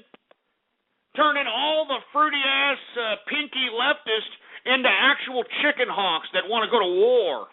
Yeah. And how convenient they want to go to war in Africa, which has all kinds of untapped natural resources, oil, ores, fresh water. I mean, I can go on and on, but how quaint that it was so easy to galvanize. I mean, what does the goddamn video have now, engineer? How many views does it have? Like over 100 million views on this damn Coney 2012 documentary. How much did they raise on their nonprofit organization, Invisible Children? How much did they raise? $6 million, over $6 million raised within a week. Within a week.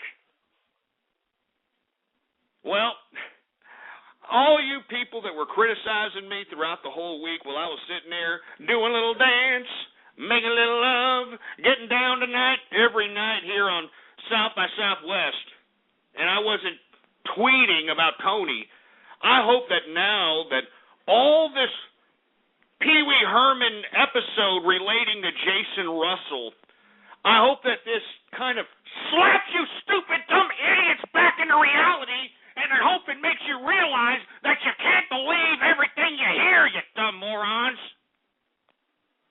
Jesus Christ, man. I mean, are people this stupid?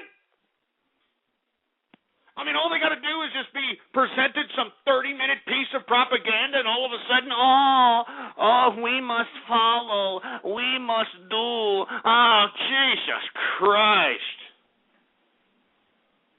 Anyway, for you folks that are unaware, living under a rock or trying to put your freaking, blinders on and trying to continue to live this lie behind this Coney 2012 nonsense, Invisible Children, so-called nonprofit organization.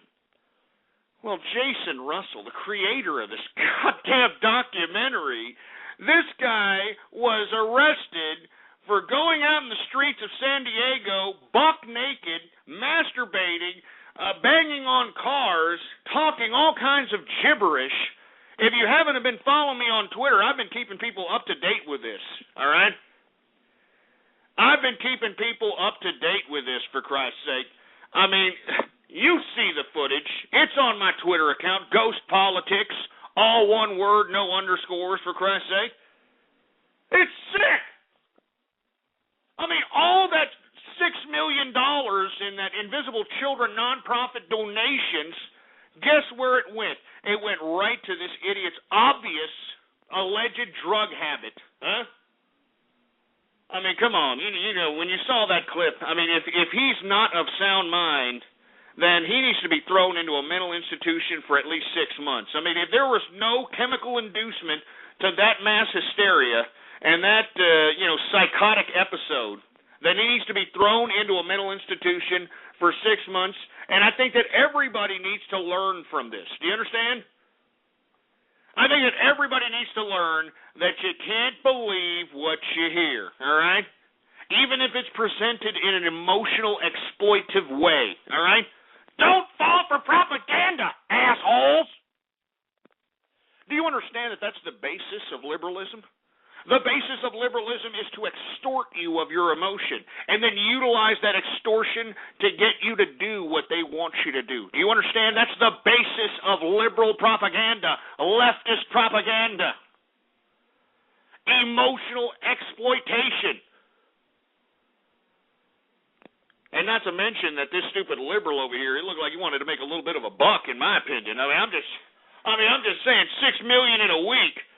I mean, what the hell do you really need to do with that $6 million except, give yourself a fat little salary, probably fly around the world, supposedly with speaking engagements on your nonprofit's dime? I mean, come on. I know the scheme. I know how it works.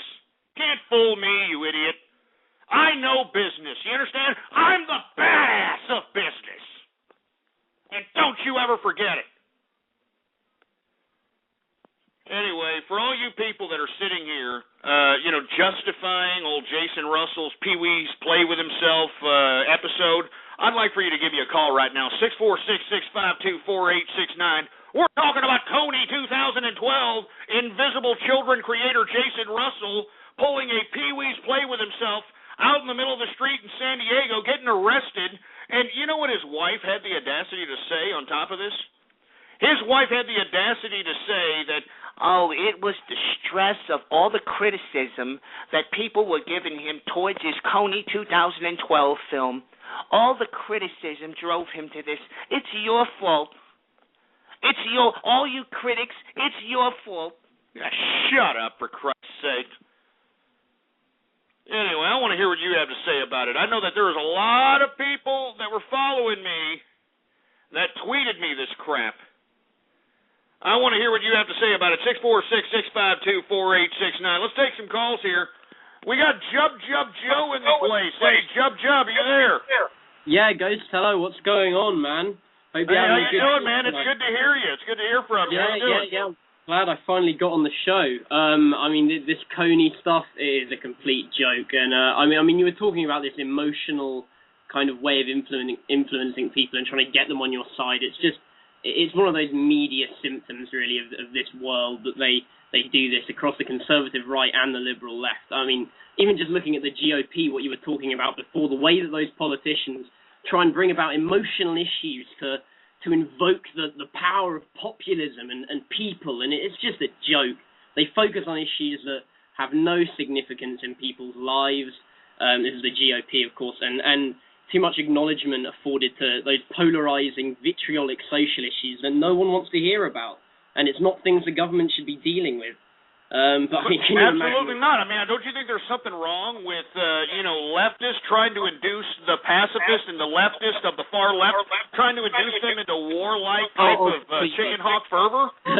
Completely, Ghost. It's the same, this innate contradictionary. They try and suck the emotion out of people and then use it and throw it back in their faces as a method of trying to get them on side. And it's very ironic, of course, that they're doing this with the kind of people who maybe 40 years ago would be protesting and out on the street, raising up, man. And now they're using them to fucking well, as you say, get them on the side for perhaps, war in goddamn Africa. Hey, it sounds like you're getting mad there, man. Oh, man. What's that, bottles.wave over there? I mean, for you folks that don't know, it's an inside joke, Jub, he gets a little heated as it relates to some of the exchanges we have on voice chat, and this guy will go and break down into bottles.wave. I mean, that's what you just heard right there. That's what you just heard. Hey, bottled beer is better than canned, I hope you're learning that with your Spartans and your, I don't know, you're drinking a good cerveza tonight, I hear. But anyway, I hope you have a good show, Ghost, and a shout out to the Capitalist Army. Have a great show, man. Hey, I appreciate it. Once again, Jub Joe, a member of the Capitalist Army, the European wing. What's going on to him, and of course, what's going on to the rest of the Capitalist Army that's out there? And I couldn't agree with Jub Joe anymore, for Christ's sake. Emotional exploitation can no longer be valid, and the only way it becomes valid is if you make emotional exploitation valid within you. If you make something emotional exploitive actually motivate you to do something you would not normally do. If they accomplish that, then the leftists have won, for Christ's sake. Because you don't hear right-wing propaganda. I mean, do I ever sit over here and try to sugarcoat anything? No. I mean, I tell you what my objective is. Economic freedom, all right? Anti-totalitarianism. For the capitalist, baby. For the capitalist. I'm not trying to save the masses. The masses are gone, baby. The masses are gone. These people are bowing down. They're collecting government entitlements. They're begging Big Brother government for loaves of bread, housing voucher programs, EBT, the whole 9 yards. They're gone. They ain't never going to be taxpayers. They ain't never going to be capitalists. You think these people are going to go want to work after receiving all these fruits of nothing? Of our labor, of the capitalist labor. That's why whenever I speak of all the freedoms that I speak for the capitalists. All right? That's who I speak for. Anyway, 646-652-4869. Once again, we're talking about Coney 2012.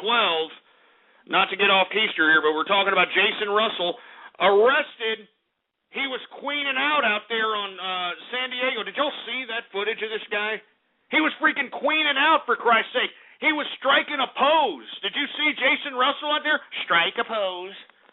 Strike a pose. Vogue. Vogue. I mean, seriously, if you have not seen the freaking footage of this guy, I'm sorry, it's funny.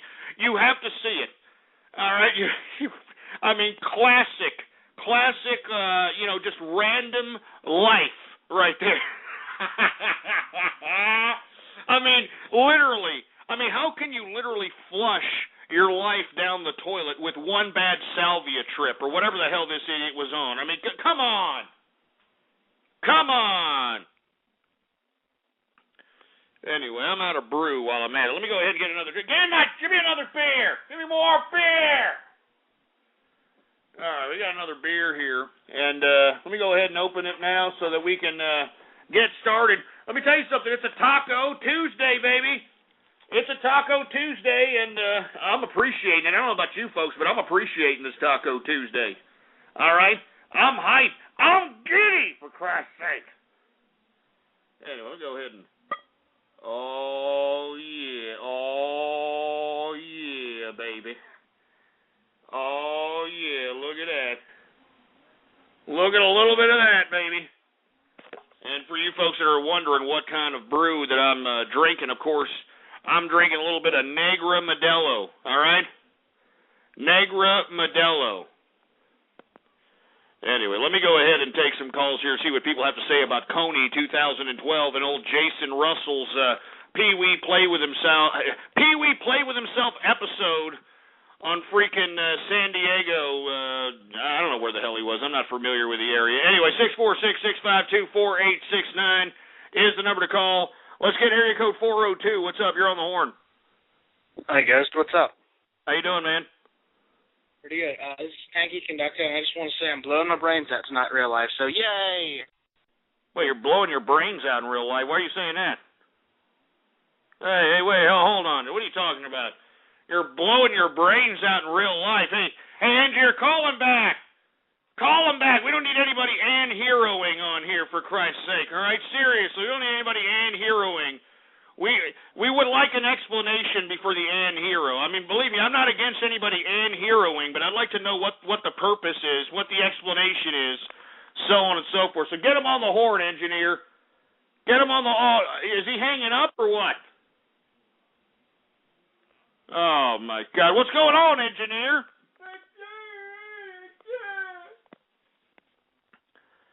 Oh, my God. I don't know if that was a troll or not, but, look, feller, I mean, I know that you're putting your phone off the hook, but please, put it back on the hook. I'd like to talk to you, all right? Seriously. All right? I'm not going to troll you. All right, we're not, I mean, this is serious business. Come on, answer he put the phone off the hook, engineer.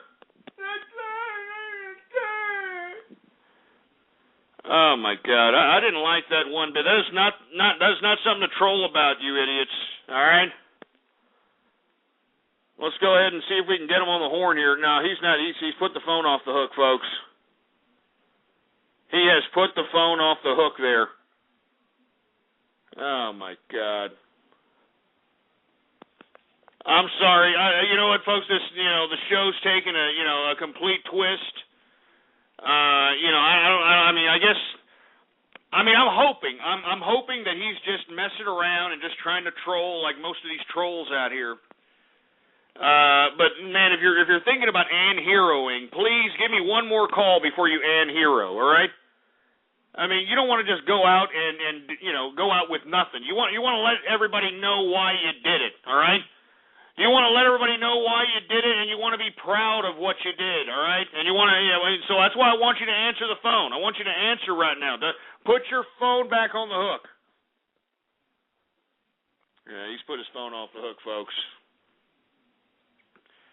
Anyway, you sound pretty young for wanting to kill yourself. You know what I mean?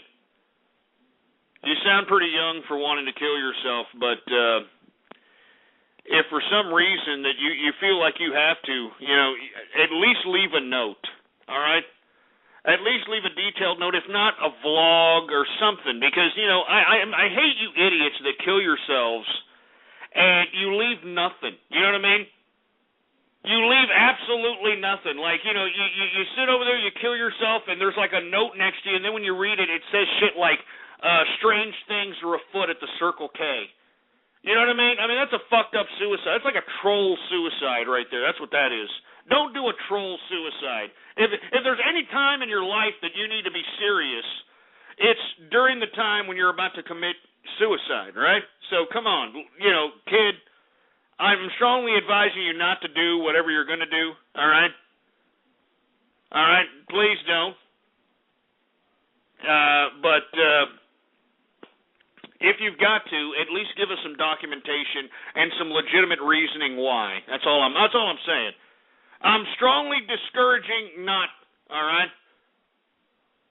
But if you have to, at least leave a note, all right, and give detailed reasoning why. You know what I mean?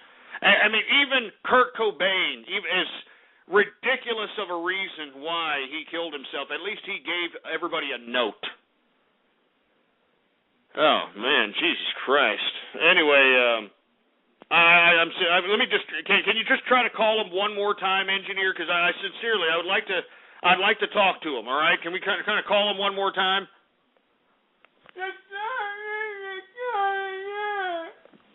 We can't get a hold of him, for Christ's sake. Anyway, look, kid, don't do it.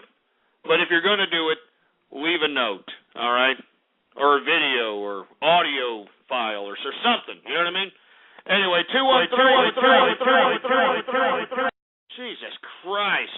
Shove it up your ass with the echo. How about Karaz? What's up? Hey, Karaz, 2009, you're on the horn. Ah, Jesus Christ. What are you, holding in a hit or something, for Christ's sake? 412, you're on the horn. Hey, Ghost, what's going on, man? Just glad to see that you're back on the radio. And, I did have a question for you.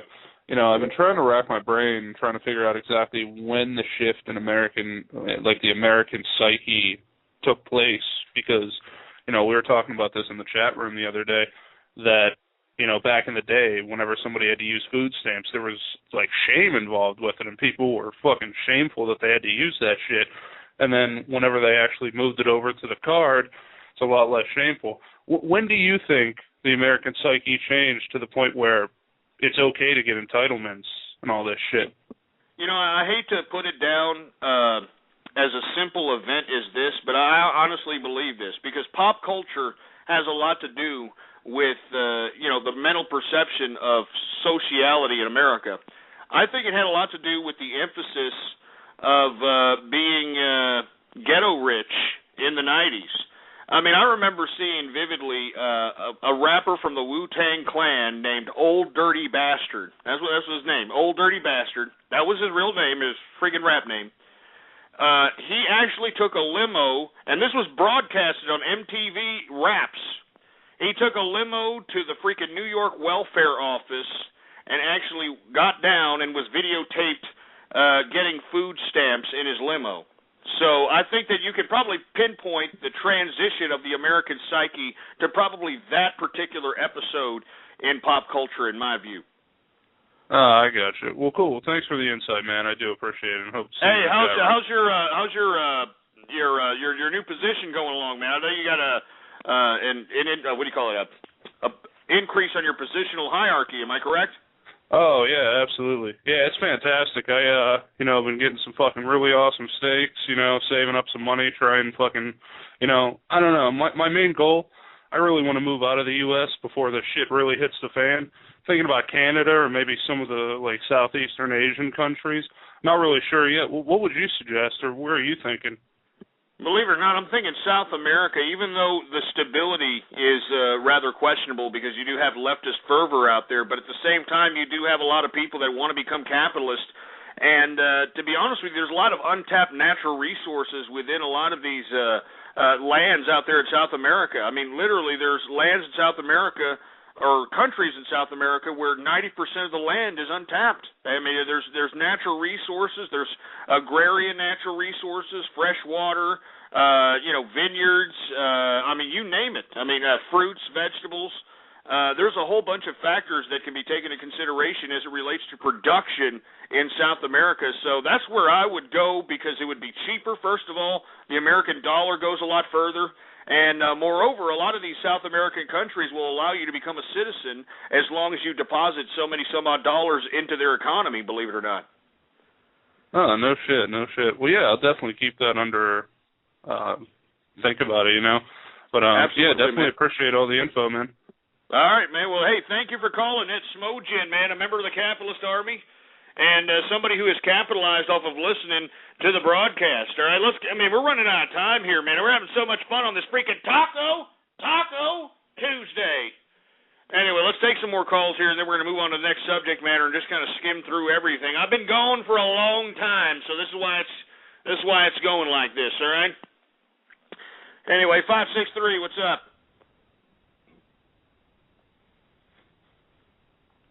Freaking Helen Keller, deaf mute again. 478, you're on the horn. What's up? Ghost, baby. Oh, my God. I can't believe you're back. I thought you was gone. I thought you done left the internet, Ghost. Jesus Christ. I figured that I would probably hope that, that would drive you away. Obviously, it hasn't. Obviously. Yeah. How you doing, Ghost? It's good to hear your voice, baby. Yeah. I wish I could say the same for you and that kid that's back there, for Christ's sake. Oh, it's he's got I'm telling you, and I'm suffering from it too, baby. I got a little heat rash next to my nutsack because it's been so hot down here in Georgia lately. It's absolutely ridiculous. We're getting up into the 90s. It ain't nothing but March, Ghost. We didn't need to know that crap, man. I need some Gold Ball medicated powder. Oh, my God. That's for sure. But anyway, Christ. What? Anyway, I want to talk about now that I moved down here to Georgia and Pookie's in California, me and Pookie, we taking the ghetto capitalist revolution nationwide now. We got this scheme, baby. We got this scheme. We're gonna guarantee Barack Obama makes it back in the office next year. Wait a minute. Real you talk. and Pookie, what, two lowlifes that are collecting government entitlements, what, got some grand scheme to, what, put Obama in the office? I'd like to hear this. What are you, Sam Giancana? All of a sudden, you're Sam Giancana of the freaking ghetto capitalist underworld, or what? Listen. Let me tell you what we're doing, Ghost. I got my homegirl down here, Yolanda, and Pookie's got his cousin Keisha. Working, the West Coast. Yolanda's working the East Coast. Basically, what we're doing is we're going over the obituaries, and we're looking at all these people that are deceased, right? And see, Yolanda and Keisha, they've got jobs checking voter registration at the polls. So what we're doing, we're aggregating all these dead people, and we're going to have all our friends come up in there. They're going to vote twice, but under different people's names, Ghost. And we got like inside connections because they're sitting there at the voter registration poll. And we're going to double up on our votes, Ghost. Barack Obama's going to be back in it, baby. And I've already put the call out on Twitter. I got people working in many different states on this scheme, Ghost. Oh, man, you gotta be kidding me. Now, you're pulling on some kind of acorn crap? You're gonna pull on some kind of acorn crap? Is that what you're gonna do here? I mean, that's what Acorn did back in 2008. What are you gonna be the new nonprofit organization that's gonna back up the Obama administration? You're the new Acorn, the ghetto capitalist corn? Is that what this is, the ghetto capitalist corn? You know what, Ghost? I was just trying to get Barack Obama back in the office, but now that you mention it, we could become a non-profit organization and definitely be a force to be reckoned with. That's a great idea. Shut this idiot. Shut him up and shut his stupid kid up. I'm sick of dirt.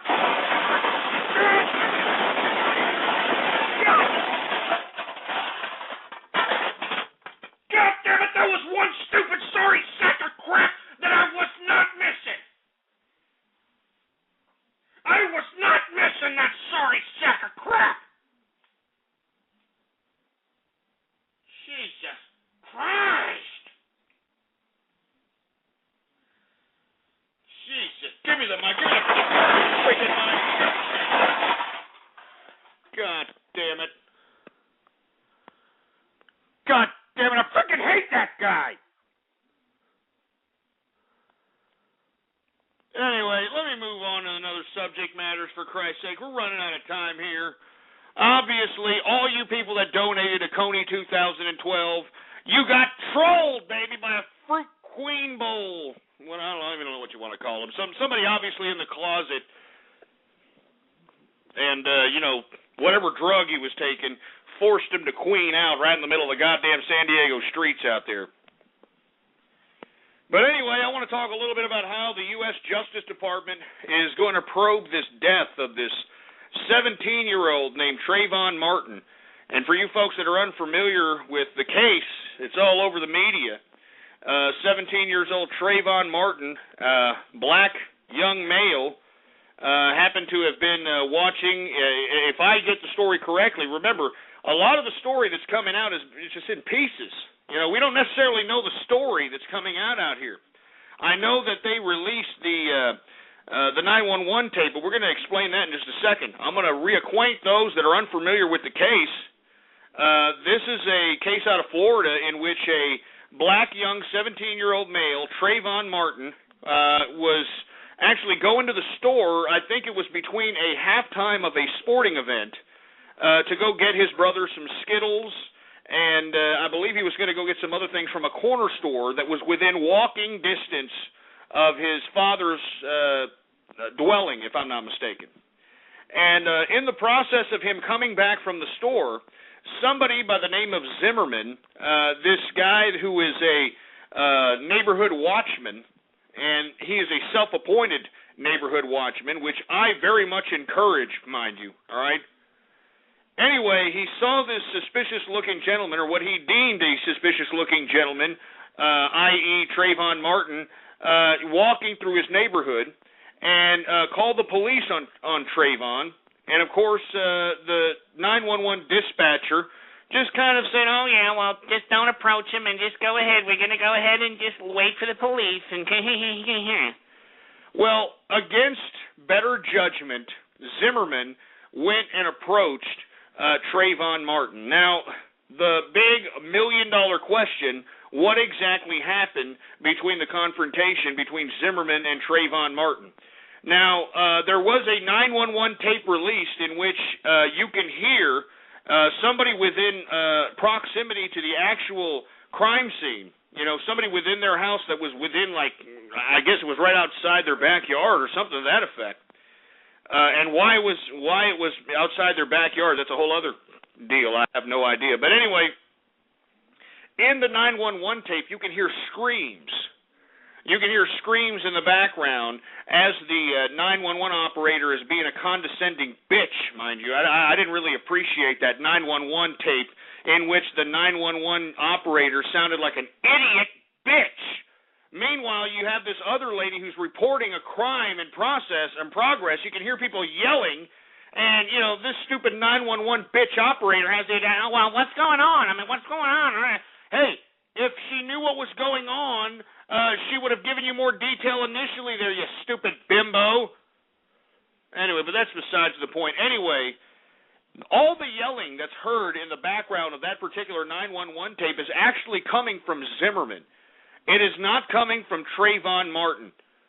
All right, a lot of it is coming from Zimmerman. Now, according to the latest reports, Trayvon Martin was actually on the phone with his girlfriend, and according to reports, the girlfriend allegedly heard the whole confrontation over the telephone. Now that I've given you a little bit of the premise of what the case was, now I'd like to give you my particular perspective on this, all right? Now, in my view, I am not going to make a complete and total judgment call, all right, on what is right or what is wrong as it pertains to this particular case. I mean, there are a lot of just sketchy facts that are coming out, a lot of, you know, partial facts that are coming out. The whole goddamn story has not come out about this particular story here. I know that everybody's throwing Zimmerman under the bus as if this man is a bad man, but you have to understand and look at the criminal history of that particular area in which he lived. That was his neighborhood. I mean, a week prior to Trayvon Martin being confronted and shot down by this man, there were 3 break-ins, 3 different break-ins within a week. And all times, all the witnesses, pointed out that these were young black males that were participating in these acts of vandalism, of acts of burglary, these things that plague neighborhoods across the country. And in my personal opinion, Zimmerman and other people within that neighborhood got sick and tired of being burglarized. They got sick and tired of being victimized, for Christ's sake, because you know as well as I know that the goddamn cops don't give 2 rats' asses, all right? All right, they don't give 2 rats' asses about serving and protecting. They just care about tax collecting. And if there's no tickets that are going to be written out, or if no one's going to be arrested so that they can make their perp sheet look better, they don't give a crap. They don't give a crap. All right? And to be perfectly honest with you, I mean, this is a fact here. Zimmerman had called the police 47 times since January of 2011. 47 times. So when they told Zimmerman, don't confront that person, don't worry about it, we'll be there, Zimmerman didn't believe him, all right? Zimmerman didn't believe the cops were going to be there and do anything because they haven't been there every other time they've been victimized. Now the big question is, what happened between the confrontation between Zimmerman and Trayvon Martin? Now, we don't know Trayvon Martin. As a matter of fact, there's not that much facts about Trayvon Martin other than the fact that he was an athlete. He was a high schooler. One interesting fact was that he was on a 3-day suspension, or a suspension, I don't know if it was 3 days, but he was on a suspension during this particular day in which he demised. And I don't know the specifics behind that suspension. But once again, I mean, it opens up a new aspect to the case. Instead of just rushing to judgment like the U.S. Justice Department, Eric Holder, Mr. America is a group of cowards individual over here, is going to throw a case or throw an investigation as it relates to this particular case. I mean, look, I don't think there's any racial component going on with this particular case. I just think that this was concerned citizens that have been victimized by people, all right, And every time those people have been described by victims, they have been described by victims as black males, young black males, with fitting the description of Trayvon Martin. Now, my particular question is this, all right? What was Trayvon Martin's reaction when Zimmerman approached him? You know, because look, if somebody approaches me, I'm going to try to take a step back first, all right? I'm not going to be just sitting there nutting up and, trying to, sit over there and trying to throw fisticuffs with a man. You want to take your bearings there. You want to just take a step back and say, hey, wait a minute, what's going on? I'm just walking through, all right? I just came from the store. I'm doing this, all right? I mean, you can follow me over here if you don't believe me. Whatever. I mean, whatever. You got to reassess what's going on, all right? But, my speculation is, because I don't believe Zimmerman, somebody who had never been arrested, somebody who's got a clean record, has never done anything. If anything, he was trying to protect his damn neighborhood, all right? There was no motive in shooting this young 17-year-old young man. There was no motive. The only motive would be is if Trevor Martin decided that he wanted to play an aggressive approach to this confrontational situation. Play an aggressive approach. And look, these are facts, all right? I know people don't want to sit here and look at it. They just want to throw the emotional twist on it. Zimmerman had called the freaking police 47 times since January 2011. 47 times, all right? And why? Because his particular neighborhood seemed to be a hot spot of criminality, a hotspot of burglarism, and the cops did nothing.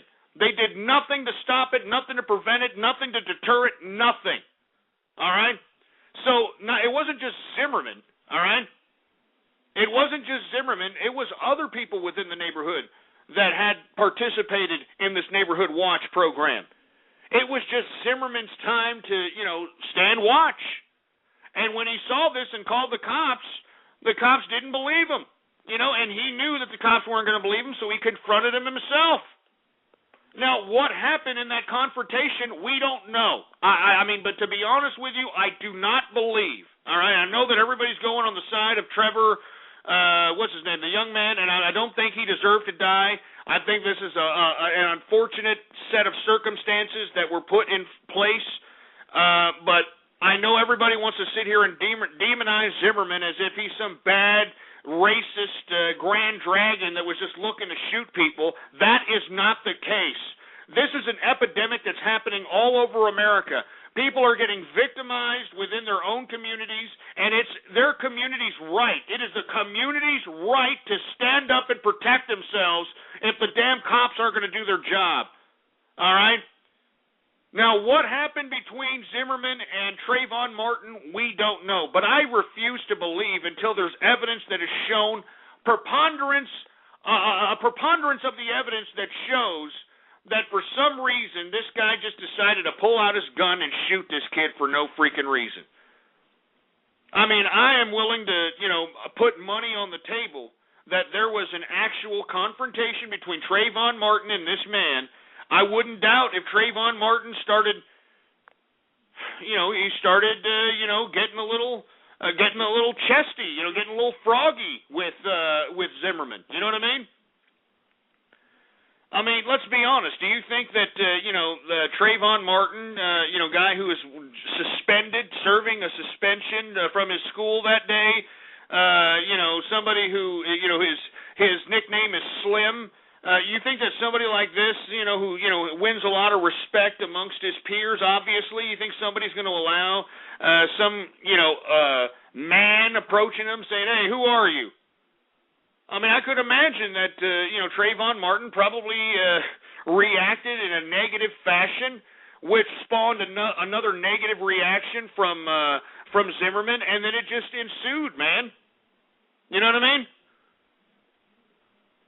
So anyway, I'm just saying, I just do not believe that Zimmerman went out and decided that he wanted to kill somebody because that's just the way it was. I just refuse to believe that. I've read all the facts, and I'm sure there's more facts that are going to come out about this case, but I refuse to believe that Zimmerman decided just to go out and shoot somebody that night. All right? He was a concerned citizen looking out for his neighborhood, all right? And let me tell you something right now. I mean, I would do the same goddamn thing looking out for my neighborhood if I and my neighbors were victimized the amount of times that these people were victimized within their neighborhoods, all right? Now, once again, I am not justifying anybody's killing.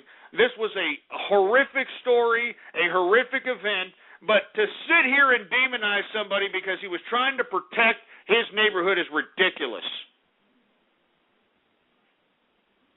It's ridiculous. And you people are sitting here saying that I'm defending a murderer. Well, you know what? You people need to realize that the whole story hasn't come out yet, all right? I don't know what happened. Who knows what happened? But let me tell you something. If I was living in a neighborhood that was being victimized on a consistent basis and it fell on deaf ears as it related to the police, well, then I'm going to do something about it, all right? I'm not going to sit there and just wait for the police, whenever they decide to, get done with their Dunkin' Donuts and their coffee. You know what I'm saying? So anyway, I don't know the facts of the whole freaking case. I'm just suggesting that if the freaking police were doing their jobs, all right? I mean, I don't know about you. I mean, every time that I'm driving in Austin, Texas, that's why I don't drive very much. But every time I'm driving in Austin, Texas, these freaking cops are on every freaking corner. They're like in every freaking gas station. They're at every freaking major intersection. They're just sitting around. Have you seen them? You've seen these cops. Some of them are sitting 2 or 3 at a time. One's one direction, another one's another direction. All right. If you know that this neighborhood is getting hit up by burglars, vandals, whatever the case might be, wouldn't you think that you should put a point of emphasis of, patrolling of this particular damn area, for Christ's sake? I mean, I'm just saying, man. I mean, this is a side effect of the lackadaisical approach to crime fighting by our police officers, Our police officers are more worried about spraying protesters in their faces, billy clubbing people in free speech zones and writing people tickets for freaking no seatbelts and broken taillights than they are worried about serving and protecting the public. That is my point as it relates to this Zimmerman and Trevor Morton situation, all right? I mean, who the hell knows what the situation is, man? I don't know. But I can tell you this, that this has gone far enough, man. I mean, cops not going out and protecting citizens has gone far enough. So that's all there is to it, all right? I mean, if cops had been there and doing what they're supposed to, I don't think this would have been an issue. So all I'm saying is, man, I mean, I am fortunate to live in a community where we don't have this problem. We don't have people breaking into our homes because, I mean, I live in a very expensive high-rise condominium here in Austin, Texas. We don't have that problem. All right, but I started having that problem when I lived in my old place out there in Leander. I started having this problem. I mean, we had people move in, we started having burglaries. We started having all this stuff, man. And, I genuinely tried to get a little neighborhood watch program going on, but nobody was serious about it. Everybody just thought that everything was going to go away. So you know what I did? I moved. I sold my place and I moved. And that's why I live in a freaking condominium because, man, I mean, there's at least 3 or 4 layers of security, all right? 3 or 4 layers of security before you can actually get up into the place, all right? And that's why I'm saying, man, I mean, what if you're not fortunate to live in such a place that has high-end security, all right? What if you're out in the open and criminals and people know this? They know that you're not under surveillance or any kind of camera surveillance in your parking lots. They know these things. What are you to do? What are you to do to go? I mean, what are you to do? Anyway, we're now in the third and final hour of the True Capitalist radio broadcast. And, of course, I am your host, the man they call Ghost. And once again, folks, I want to thank everybody for tuning in with me. We're talking about this Trevor Martin situation. Once again, it's an unfortunate situation, you know. And if there was a racial component involved in this, I don't believe that it had anything to do with any premeditation. I mean, if the cops had been there, I don't think that this I don't think this would have ever taken place had the cops been there. You know, I mean, I don't get it. I see cops all the fucking time. And when I'm driving around, I see cops all the freaking time. Every corner, at every freaking donut shop, at every freaking corner store, I see them pulled next to each other, talking to each other, for Christ's sake. I mean, aren't these people supposed to serve and protect? And on top of which, they're growing. They're adding more freaking police officers to the force. They're growing their freaking artillery. They're growing their goddamn weaponry. I mean, they're even buying tanks for these goddamn these police forces out here across the country. I mean, why are they doing all this if they're not going to protect us, man? I mean, why are they doing this if they're not going to protect us? All I'm saying is that this Zimmerman-Trevor Martin situation is a consequence of the lackadaisical approach to criminality of these fucking cops.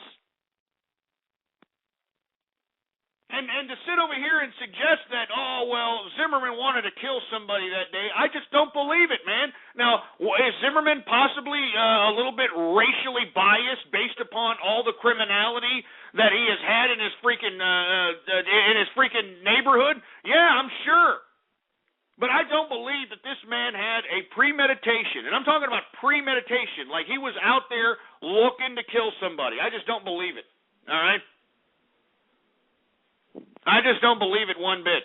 Now, you know, I mean, it's a screwed up situation, man. I mean, I don't even know all the facts of the case. It's very sketchy. A lot of things are just kind of, you know, coming in slowly but surely. But man, I mean, the evidence that I have heard, I mean, it seems to me, and I've heard the 911 tape from Zimmerman.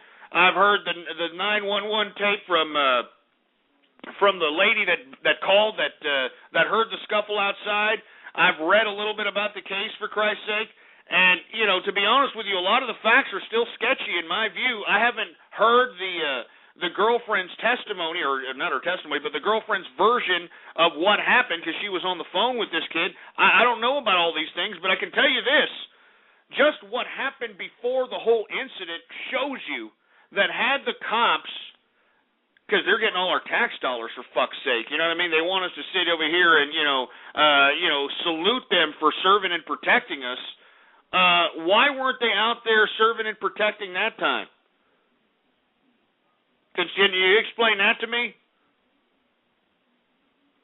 That's all I'm saying, man. That's all I'm saying. I mean, I'm not sitting here justifying murder. I don't think murder is justified unless you're Bashar al-Assad or, you know, somebody who deserves, you know, that type of punishment. But, you know, why was this event, you know, why did it even transpire? Instead of harping on the event, you need to look at the chain of events that led up to this. And the chain of events that led up to this was criminality and the lackadaisical approach of stopping it by law enforcement. So if anybody that has blood on their hands, it's freaking law enforcement, all right? Anyway, 646-652-4869 is the number to call. I want to hear from you. No, we're probably going to have some people. As a matter of fact, we might not even have enough room for anything else, because I know there's a lot of hefty emotions as it relates to this case. But let's be honest, man. I mean, I've lived this crap, all right? I had to move from my old neighborhood into a freaking condominium in downtown Austin so that I could get away from this crap. I mean, I couldn't feel safer, to be honest with you. I couldn't feel any safer. But let me tell you, I am a minority. I know that me feeling this safe is not something that everybody feels. All right, I know that people are sitting ducks in their neighborhoods. You know, their houses are sitting ducks. They are sitting ducks. I mean, I read about an article about a recent philanthropist, some broad who was a philanthropist who had a home invasion on her and her family in 2007. She's putting out a book about it, for Christ's sake. A philanthropist. That's why I'm saying, I mean, this is not a joke. This criminality is real. You know, and if the cops aren't going to protect us, then who's going to protect us, man?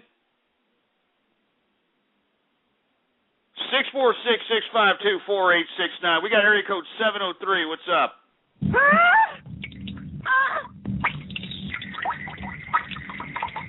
Oh, Jesus Christ. 901. What's up? You're on the horn.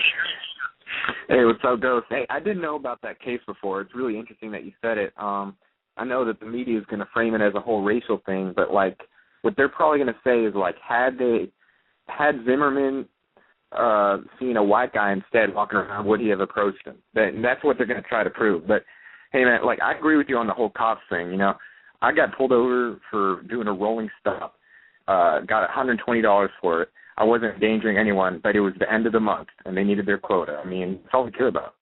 That's what I'm talking about, man. That's what I'm saying. I mean, just imagine the time that it took. How long do you think it took to write you a ticket for a rolling stop? Like 5 minutes. 5 minutes, you know what I'm saying? And just imagine how many of those that he had to make the quota that month, and just imagine the crime that happened within his beat. Yep, exactly. Like my sister, she got robbed a couple years ago, and it took them days for them to seriously investigate it because they know that it would take them a lot of time and they'd lose valuable money. But, like, what do you think the solution to this is? I mean, like, do you think we should just not have a government, you know, funded police force and have this private, or what? Well, you know, at this point in time, you know, under the current system that we have, I just think that, you know, people need to, you know, start confronting their police force.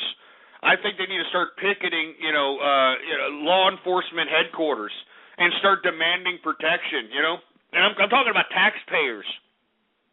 I'm talking about property owners. You know, I'm talking about law-abiding citizens. You know, we need to go out there to these damn cop headquarters and start demanding protection, because this unfortunate incident was a direct consequence of a lackadaisical approach to protecting a hotspot of criminality. I mean, you know, these cops, they've got the statistics. They know where the crime's at.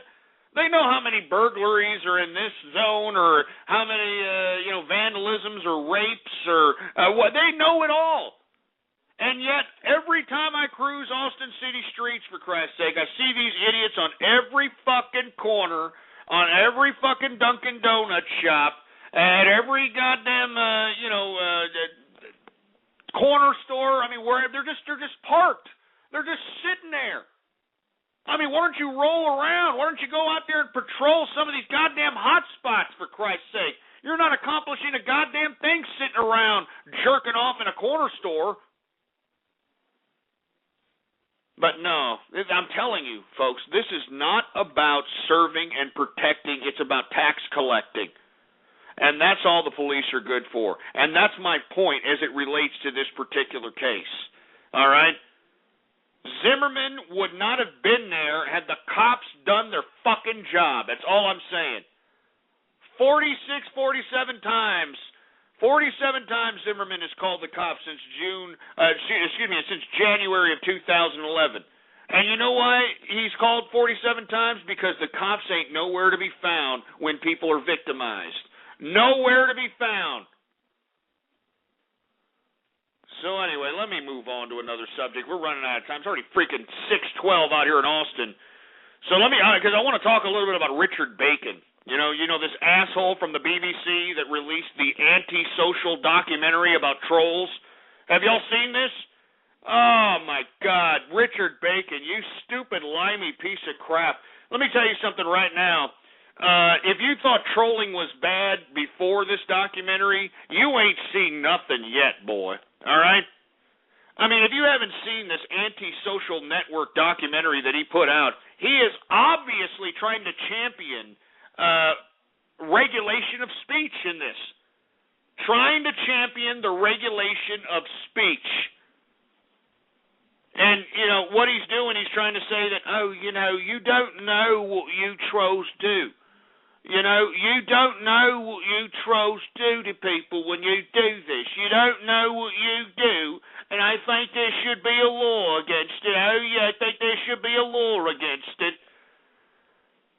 I mean, what a joke. Hey, Richard, or what the hell is his name? What the hell is this idiot's name? Richard Bacon, yeah, Dick Bacon. Hey, if you can't take the heat, get out of the kitchen, all right? There is nobody on the internet that has been trolled more than me, all right? All right? No, there's nobody on the internet that has been trolled more than me, for Christ's sake. I mean, just do a YouTube search. Do a YouTube search. And you know what I do? Do I call the cops, you stupid, ungrateful narc? Huh? Do I go to the state and say, hey, state, can you help me? I'm being targeted. No. All right? Absolutely not. You know what I do? I nut up and deal with it like anything else in real life, you jerk. All right? I mean, don't you know that if you want to be somebody who is public, all right, that you're going to get criticism, you're going to get haters, you're going to get internet butt stalkers. I mean, hey, that's the consequence of wanting to be something of popularity, huh? I mean, if you can't take the heat, then don't get on, all right? Don't get online, don't get on the radio, don't get on TV, don't get on the movies, don't be famous, all right? That's all I'm saying. Freaking Dick Bacon, for Christ's sake. Let me tell you something right now, all right? Troll this man, all right? This idiot sitting over here trying to utilize his stupid little documentary, the Anti-Social Network, to promote the regulation of speech. Troll this man, this stupid piece of crap. You're going to sit over here and say, oh, yeah, we got to curb speech now. Yeah, we got to have the government, you know, we got the government and sit over here regulate speech because you can't say what you don't say. You stupid ass crown. Jesus Christ. Anyway, I've had about enough of that idiot. Anyway, that is a target for trolling, in my view, right there. Richard Bacon from the BBC, and if you haven't seen the Anti-Social Network documentary, the BWC, longtime friends of the True Capitalist radio broadcast, all right, the BWC make a freaking cameo in that son of a bitch, huh? Surprised he didn't call the BWC. Anyway, let's continue on, man, because I'm running out of time. France raises the terror alert as people hunt for that motorcycle killer out there in France. I mean, come on, France. I mean, you're not helping yourselves, you know, by not catching this killer here, you know? I mean, if you folks that haven't been aware, there's been a serial killer on the loose in France that has been, you know, kind of going up and just randomly killing people, shooting people. I think last week he killed 2 soldiers, I believe. This week or yesterday he killed Jewish, I believe he killed, or was it yesterday or sometime last week, I believe. He killed some kids at a Jewish school in France. And according to the reports, this killer, who actually ran off on a moped, I don't know why they're calling it a motorcycle. I've read that it was some freaking little small bike moped, you know, that was probably run on a freaking lawnmower motor or something. Anyway, supposedly this attack possibly could have been filmed. According to eyewitness reports, there looked like there was some kind of electronic device over the neck of this individual, so they could have possibly filmed this hit. And it could be utilized for future propaganda here soon. So, you know, be on the lookout for the internets for that. But, hey, France, step your game up, step your chain up, man. How can you let somebody just go out and start being a random killer and not knowing who in the hell you're looking for? I mean, Jesus Christ. Put down the French bread and go do your jobs. Raising their terror alert because one idiot with a gun is out there blasting people. How about doing your jobs, huh? Is that so hard for you to? I mean, it seems like any time you ask a fucking bureaucrat to do their job, it's like you're asking them to light their own gas or something. You know what I mean? It's like you're asking them to bend over and blow a chili fart into a freaking lighter or something. I mean, just Jesus Christ. Anyway, let me move on. Dozens of bombs kill at least 52 across Iraq. Yes, we can, huh? Since the pullout out of Iraq? Yes, we can, Obama. 52 died today. Dozens of bombs killed, for Christ's sake. Dozens of bombs killing 52 across Iraq. Yeah, that looks pretty stable, huh? Can we really say that we're victorious here? Can we really say that we left Iraq victorious, for Christ's sake? I hope that they throw this in the face of Obama this election. And if they don't, we should. Anyway, the same hand, according to individuals, the same hand behind the dozens of bombs that killed over 52 in Iraq are also behind the blast that killed 45 people in Damascus, Syria. That's right. So this was coordinated attacks across this whole entire region. 52 died in Iraq in these bombings. 45 Syrians died in a bomb in Damascus. So, man, this is just getting serious. This is turning... Oh, Jesus Christ. I don't know. I mean, just... Every day I wake up, little bit apocalypse. Every day I wake up, little bit apocalypse. I mean, that's all I see every time I look on the news, for Christ's sake. Anyway, Obama. Let me talk a little bit about Obama, because he calls on Iran today to lift the electronic curtain over its people. I mean, can you believe Obama has the audacity to sit over here calling on Iran to lift the so-called electronic curtain that is preventing Iran from having internet freedom, and this guy's implementing or encouraging regulation on the internet? I mean, the utter hypocrisy of these leftists, man. The utter goddamn hypocrisy. Jesus Christ. He can sit over here and have the audacity to scold Iran, all right, for being totalitarians to their people, and yet he's doing the same damn thing. Jesus Christ, what a joke. What an utter joke. And for you people that are tweeting at me saying, hey, you're cursing a lot. You're cursing a lot, Ghost. Well, you know what? Tough titty, all right? Just sit there, like it, take it, and eat it.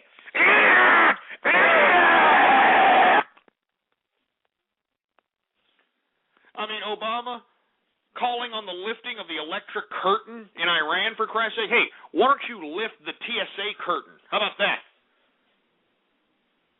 We'll get to that in a minute, but Jesus Christ. I mean, SOPA, ACTA, PIPA, HR 1981. I mean, can we continue going? The United Nations now wants to regulate the internet, for Christ's sake. It's stupid. Jesus Christ, the audacity, the hypocrisy, I tell you, the hypocrisy. Anyway, let's move on, for Christ's sake. Did y'all hear that employers are now going to ask you for your passwords for your social networks? Yeah, that's right. If you happen to be looking for a job, don't be surprised if your employer asks you, or your potential employer asks you, can I have your passcodes to your social networking, please? Huh? Can I? Yeah, let me go ahead and have it. I'm going to check out what you're doing in your personal life. That's company policy now. Can you believe that? I mean, can you honestly believe that crap, for Christ's sake? I mean, are you going to give up your passcodes to these employers, for Christ's sake? I mean, what are we turning into, man? Give the passcodes to your social network. So what? So they can see all the broads you're banging, or if you're a broad, all the dudes you're laying? Or if you're a fruit bowl, all the glory holes you're serving? I mean, all the bathhouses you're patronizing? I mean, is this what your employer wants to do? I mean, Jesus Christ. Good Lord, man. But this is the new social networking world we're living in, huh? Jesus Christ. I mean, our privacy is gone. I mean, believe it or not, I haven't forgotten about what MSNBC did to us, all right? And hey, MSNBC, I'm about to release a dox on one of your employees here within the next couple of days. Y'all hear me, MSNBC? I'm about to release the docs on one of your goddamn employees, since you people want to be so much prying into our personal lives by asking us for passwords, for social networks, asking us about this, about that. So let's just go ahead and expose some of the background people behind MSNBC. And if you want to know who these people are, well, follow me on Twitter, Ghost Politics. All one word, no underscores. It's going to be a lot of lulls, for Christ's sake, all right? And I'm not joking. I warned MSNBC to retract that one article they wrote about us, calling us hackers. We are not hackers. But now that they have failed to respond, we are going to release docs, so be prepared for those, all right? All right, since you want to pry into our personal lives out here, huh? Let's see if the media likes it. How about that? Let's see if the media likes it. Anyway, let's move on, for Christ's sake. The TSA, well, I don't know if y'all saw that latest TSA video of some broken English jerk dick that, didn't even sound like he was from this country, fondling some kid in a wheelchair. Did y'all see that one recently? Oh, yeah, this is the TSA, right? Yeah, and you know why he had to fondle this kid in a wheelchair? Because he looked like Bin Laden. Oh, Jesus Christ. I'm glad that the TSA is around, aren't they? Well, guess what? It's not just going to be exclusive to airports. They're going to be on the freeways now, baby. That's right. Google it up, man. I tweeted about this a while back. If you don't believe me, look it up. TSA is going to be fondling you and your family on the highways when you're traveling, those road trips for family trips. That's right, TSA. I mean, this is what I don't understand. All these people in the political process bitching and moaning about this, about that. Meanwhile, the TSA can get away with legally molesting children. You know what I mean? And why can they legally get away with this? Because you people are silent about it. Because you people are just sitting on your asses about it, for Christ's sake. I mean, how long are we going to accept that this goddamn TSA can continue to not only molest children, but molest people with disabilities, humiliate people? I mean, this is just a disgrace. And now they're coming to your highways, folks. They're coming to your highways. All right? They're coming to your highways, for Christ's sake, man. What are you going to do when they pull you over and they want to check you anally? What are you going to do then? What are they going to do? What are you going to do when they fondle your nutsack after they get you out of your car in the middle of a freaking freeway and they say it's because of national security? This is the new America. This is what I've been talking about for 4 goddamn 4 years. 4 years I've been talking about this, you sorry sack of crap.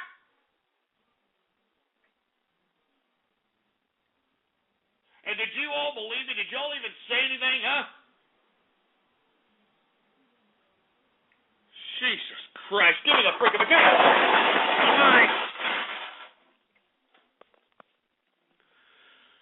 Jesus Christ.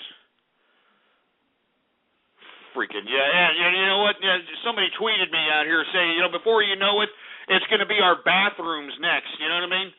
We need to check you before you get on the crapper, all right? That's what we need to do. We need to check you before we get on the crapper. Let me get an anal cavity search going on. Let me get a bull fondling going on. Oh, Jesus Christ. Oh, that's enough. And I was supposed to talk about South by Southwest. Well, you know what? It was a bitchin' time, and those are the types of events in life that you've just got to live and live it up while you can before totalitarianism just literally turns us into a bunch of dumb, stupid, imbecilic sheep that do nothing but just, yes, big brother government, yes, big brother government, yes, big brother government. Jesus Christ. Anyway, that's enough. I'm going to end this. You know what? Let's just go ahead and go right into Radio Graffiti. That's right. All right? That's right. Radio Graffiti! For all you people that are sitting here tweeting, saying, I want to listen to Radio Graffiti. I haven't had my fair fix. Well, let's go ahead and do that right now, all right? Because I'm tired, for Christ's sake. I mean, this is supposed to be a Taco Tuesday, but for Christ's sake, I'm depressed! So for you folks that don't know what Radio Graffiti is, all you got to do is give me a call up, 646-652-4869, and I will give you exactly 3 to 4 seconds to say whatever it is that's on your mind. And we're going to start it right now. We you got? Area code 732, Radio Graffiti. In the Soviet Union, they attacked third world countries to try to spread communism. That's what we're doing in Iraq and Afghanistan, and also. Yeah, welcome to America. 818, Radio Graffiti. All right, how about Tango Whiskey, Radio Graffiti? I am a fan of Fleshlight. Oh, dick son of a bitch. Shove it up your ass with that splice. I never said that, you scumbag. 559, Radio Graffiti. Hey, Ghost, welcome back. I love your show. I missed you. Well, I don't know. I take about 10 steps away from my butt crack with that fruit nut, but I appreciate you missing the show. You know, you don't have to miss me, but you can miss the show. 517, Radio Graffiti. Peanut. What the hell was that? Shut up, you stupid moron. 508, Radio Graffiti. Helen Keller, Deaf Mute. 201, Radio Graffiti.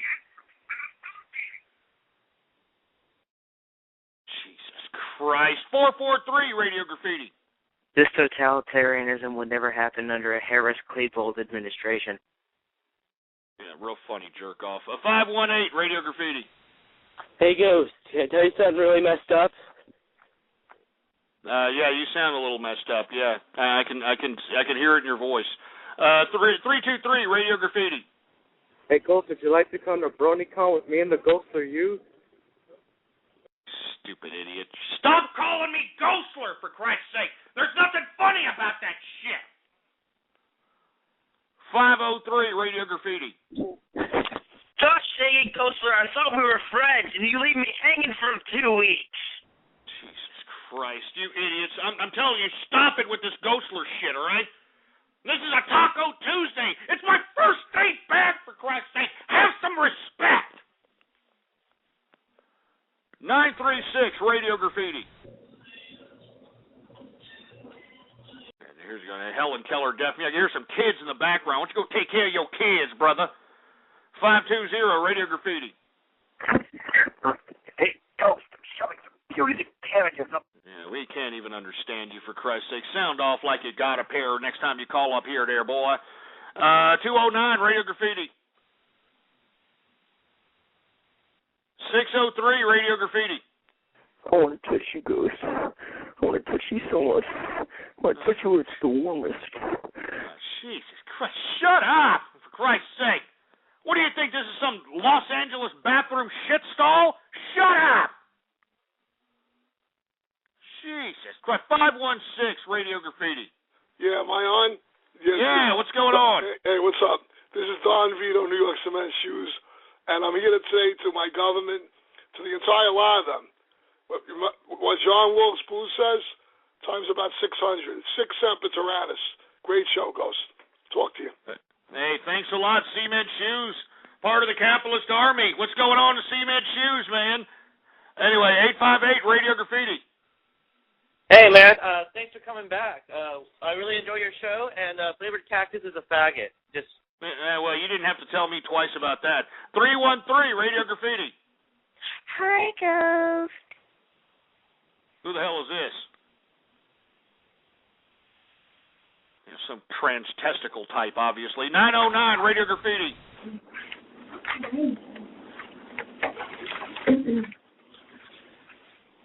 What the hell's going on, man? 909.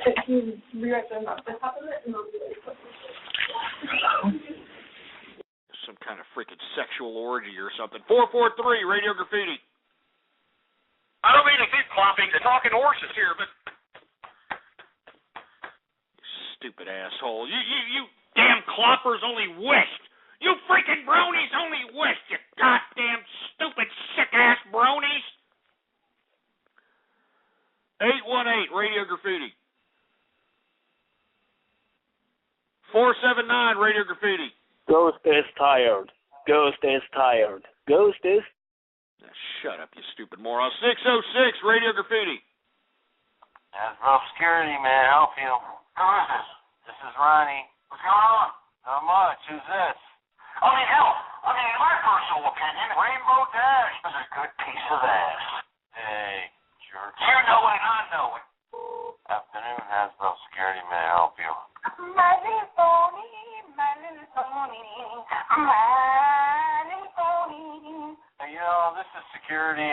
you just cut it out and hang it up before I put a trace on your line, okay? Hasbro Security, may I help you? Spreading around the internet throughout the world that Ghost from True Capitalist Radio is a brony. Dude, I'm gonna tell you God, I'm gonna put a trace on his phone if you keep calling me, okay? You son of a bitch. Hasbro Security, may I help you? I'm a capitalist brony. You mean to tell me that you sorry-ass bronies are calling Hasbro Security with my voice? You sick son of...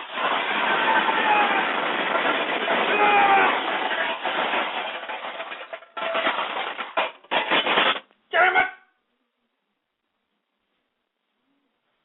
Sick of you assholes using my voice, for crap's sake. I'm sick of you people using my voice. Freaking mic. Give me the mic.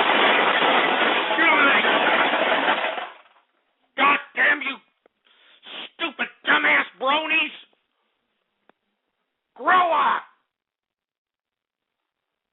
Freaking talking horse head loving pieces of crap. 559 Radio Graffiti. Hey, Ghost. I don't know what to say. Oh, that sucks. 201 Radio Graffiti. Hey, Ghost, I've got bad news. What's the bad news? The bad news is they're making a freaking My Little Pony porno in, Japanese, like some sort of Japanese comic of My Little Pony porno. Oh, man, don't even tell these idiots about it, for Christ's sake. They're probably counting the dingleberries in their ass hairs just thinking about it for right now. 615 Radio Graffiti. Hey, I was just wondering what originally led you to watch My Little Pony.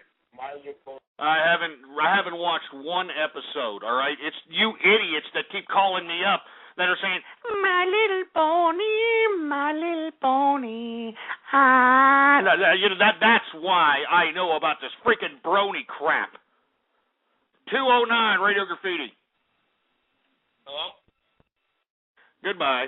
917 Radio Graffiti. Ghost? Yeah.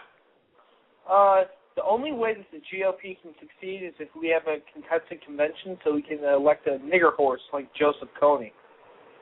Yeah, that's horrible, you stupid sick son of a bitch. That's horrible. 909 Radio Graffiti.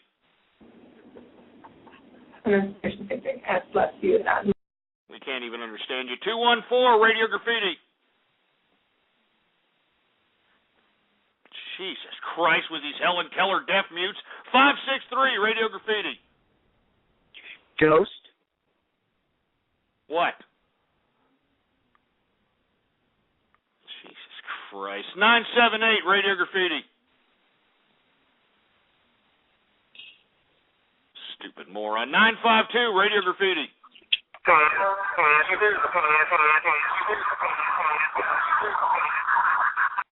That was stupid, you moron. 315 Radio Graffiti. Ghost. What? Texas can kiss my butt, you little brony. Nah, shove it up your ass, you stupid little 8-year-old prick, all right? Where are the parents? That's what I'd like to know. Where are the parents for these little pricks? 559 Radio Graffiti. Stay right there, 646. I think it's time to play everybody's favorite game. That's Guess the Races. Yeah, fuck off, you stupid scumbag. 336 Radio Graffiti. Jesus Christ. 909 Radio Graffiti. We can make it happen. I mean, what are you, some gay brother trying to, sneak the phone in with the sisters or something? What the hell's your problem? 518 Radio Graffiti. Yo, dude, what's up? Yeah, your mother's ass crack. Stolen Zombie Radio Graffiti. I'm gonna have Rainbow Dash do the capitalist handshake on my. Shut up, you stupid splicing dumbass brony. Shut up. 203 Radio Graffiti. Ghost. What?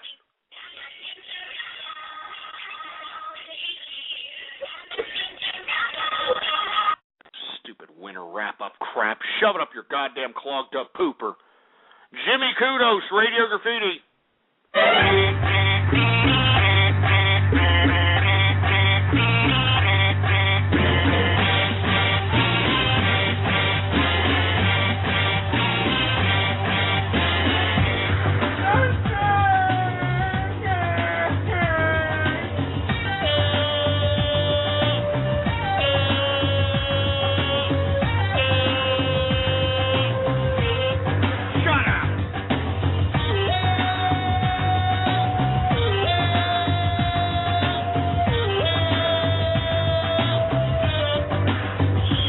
bitch. Get him off, and get him off, for Christ's sake. I was waiting for another remix, man. I knew it, man. I fucking knew it. Couldn't go a Taco Tuesday without one, wouldn't it? It wouldn't be a Taco Tuesday without one. 574 Radio Graffiti. I'm a capitalist brony, my little pony. Stupid goddamn brother. Jesus! 405 Radio freaking Graffiti. Hello, Ghost. I just wanted to talk to you something about Rick Santorum. He's taking our porn. We need to rebel. Oh, Jesus Christ. Why don't you bump a live one? How about that? Why don't you go out and look for a chick? Maybe the pornography outlaw wouldn't worry you that much. 706 Radio Graffiti. Hey, Ghost, what's up? Welcome back. Also Thanks a lot, sitting here man. eating the tacos because it's Taco Tuesday. That's right, man. Eat some damn fajita tacos, man. It's the best kind of tacos to have. Fajitas. You know what I mean? 512 Radio Graffiti. Jesus Christ, what the hell was that about? 111 Radio Graffiti. Man, that's saying a goddamn thing. 347 Radio Graffiti.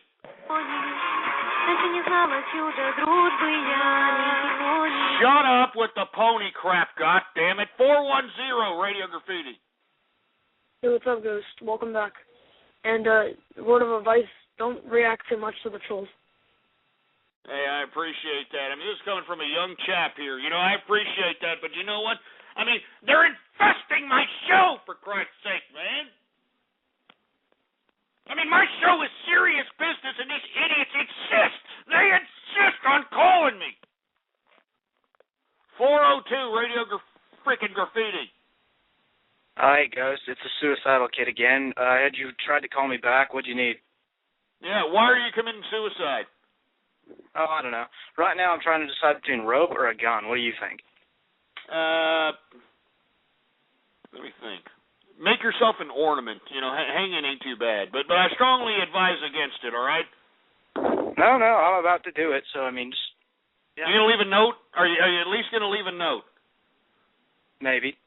Well, why don't you tell us right now? Why don't you say your last words for us right here, right now, live on the broadcast? Go ahead. Well, troll terrorists suck, capitalism forever, and I love Niski's llama. There we go. Wait a minute. This doesn't have to do with some girl, does it? No. You're not killing yourself because Niski's isn't like, you know, going your way or something. Why don't you tell us why you're doing it? No. I don't know. Life sucks. Why does life suck? I mean, you don't have any friends. You don't have any things to do, hobbies or anything. No. It's just. What about your family? Okay. What about them? Do they give two rats' asses about you? You coming from a single home, or what's going on? I mean, let us know. We want to know why you're doing this. No, I think my family cares about me. No, I've got both parents. I just don't like myself. So, kill myself. Why exactly don't you like yourself? You have to have an explanation. You can't be just somebody who's vague and saying, well, I don't like myself. You don't like the way you look? Yeah. Do you not like the way you look? Do you not like the way you act? Do you not like the way... What? What is it? I don't know. I just don't have much self-confidence. I don't know why that is. Why don't you have any self-confidence, man? Why don't you nut up, man? Come on. Let me hear your war cry. Let me hear. That wasn't a war cry. That was an ass rape. I want to hear a war cry. Yeah, right. Oh, well. Well, good luck to you. You know what I'm saying? I hope you don't kill yourself, but if you do, make yourself an ornament or something. 760 Radio Graffiti. Oh, Jesus Christ. 512 Radio Graffiti.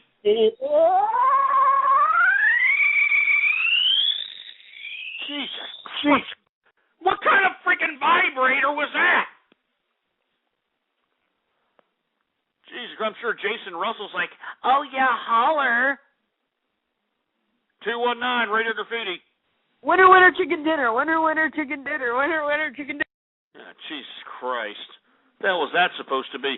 Another wizard, Radio Graffiti. How long is the natural estrus cycle for horses? Ray. Will you suck a pony/zebra cock while dressed as a girl? I would. I like looking at dicks, and I have always wanted to try sucking my own dick. Jesus sons of bitches. I'll tell you that right now. CDI fan, Radio Graffiti. Hey, Ghost, just wanted to say welcome back, and I love the show. Keep it up. Hey, thanks a lot, man. I appreciate it. Weena One, Radio Graffiti.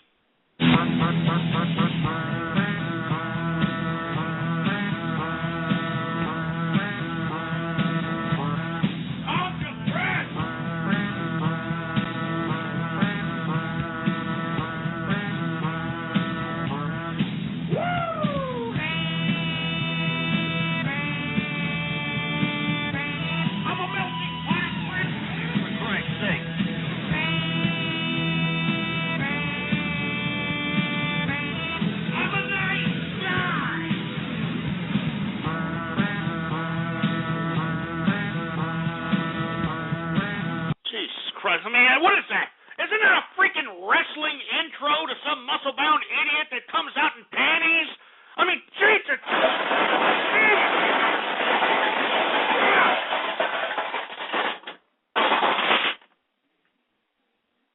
Jesus Christ, now they're remixing me with this freaking wrestling crap. Enough of the remixes, man. Enough! This is supposed to be Taco Tuesday. It's mine. It belongs to me. It's my first day back, and you idiots treat me like this, you sucker. Crap. Give me the mic. Give me the mic. Jesus Christ. 603 Radio Graffiti. Hey, Ghost, you know, I saw some Rule 34 of you the other day. You saw some what? Rule 34. It was of you. Oh, shut up. You could Rule 34 up your clogged up pooper, all right, which is probably pretty loose. 502 Radio Graffiti. Jesus Christ. Who the hell else do we got? 936 Radio Graffiti.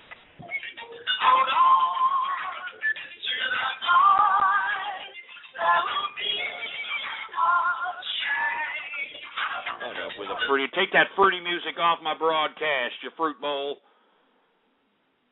Jesus Christ. Joe Swanson, Radio Graffiti. Guess who, Ghost? I was just wondering if your son would like to come with me and give your dead granny a necrophiliac big spoon.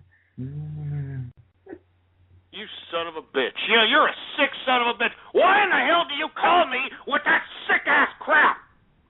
'Cause I just want to fuck your son in the ass. Do you want to come? Son of a bitch! Shut up, you stupid goddamn pimp!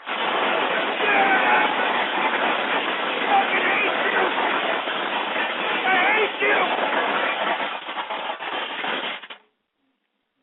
God damn it! It's my first day back, and this is how you idiots treat me, dude!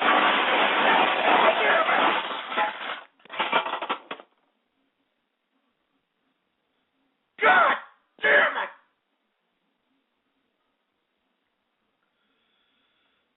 Jesus Christ! Jesus, give me the mic. Jesus Christ! How much more time do I have to stay on here, engineer? How much more time do I have?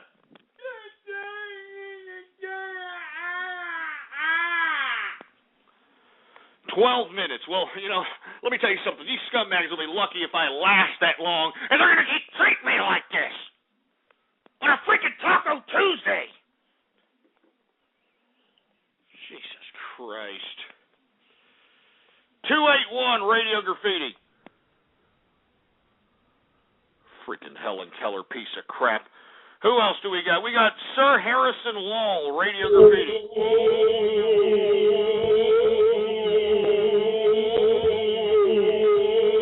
I got some kind of an echo vibrator going on over there. Suspicious Tumbleweed, Radio Graffiti.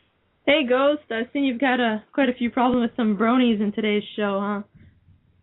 Are you kidding me? I mean, that's an understatement. What's going on, Suspicious? Good to see you. Hey, listen, I was wondering if maybe I could have a little capitalist confessions going on here. All right, go ahead. What's the capitalist confessions?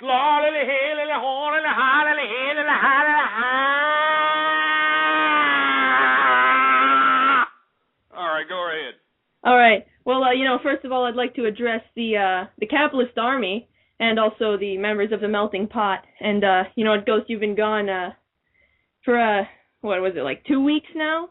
And something like that. I'm very sorry to say this, Ghost, but I suspicious tumbleweed M.A. Brony. Oh, Jesus Christ.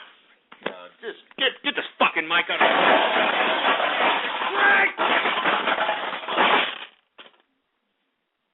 I mean, is everybody becoming a freaking brony out here? I mean, God.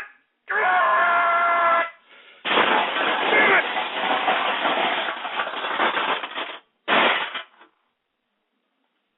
Damn it. God damn it.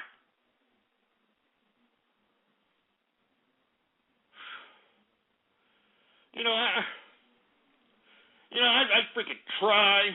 I freaking try, and then look, this is the consequence of 4 years of work.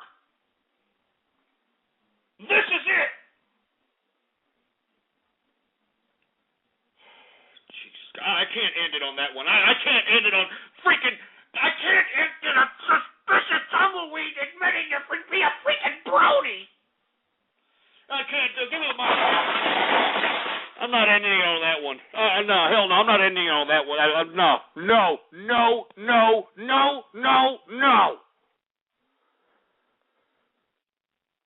No. Hell no. Professor Genki, Radio Graffiti.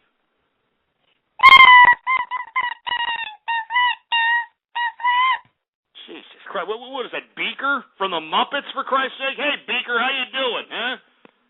Stupid moron. 443, Radio Graffiti. It really ruffles my jimmies that there's no hair. Yeah, well, you sound too fruity to even be on here, for Christ's sake, all right, boy? Jesus Christ. Who else do we got going on? Is there anybody else? I mean, is this thing on, for Christ's sake? Senor Carlito, Radio Graffiti. She's a wet in the building. She's a wet in the building. She's a wet in the building. Man, that girl looks like $1 million though. Jesus Christ, man. I just can't catch a freaking break. I can't catch a freaking break, for Christ's sake. Jesus Christ. Josh Goldfinger, Radio Graffiti.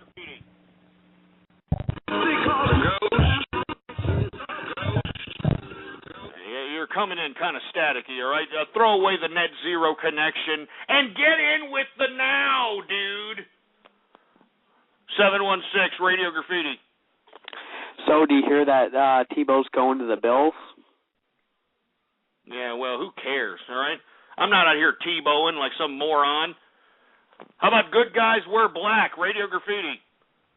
And the Ghostler says the is the master race.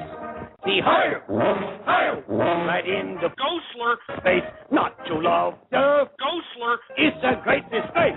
So the higher, right in the Ghostler space. When the engineer says we own the world in space. The higher, right in the engineer's space. Then Herman Cain says they'll never bomb this place. The higher, right in Herman Cain space. That's it. I get that shit up. Get freaking damn it, you stupid sons of bitches. Sitting over here calling me Ghostler, you bitches. God damn it.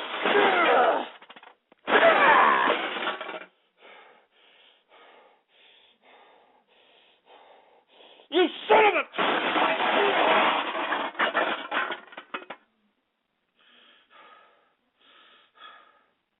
That's it. I'm freaking done I'm done with this shit. I'm done. This Taco Tuesday is over. This Taco Tuesday is over, for Christ's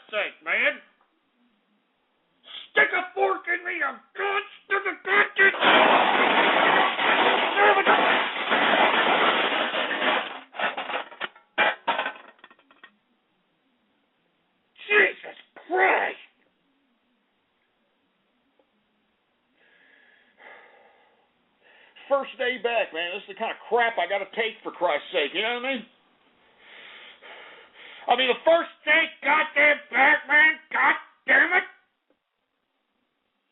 And then you wonder why I don't do these goddamn shows that often? I mean, is it any wonder? Is it any freaking mystery in your goddamn warped, stupid, simplistic menial heads?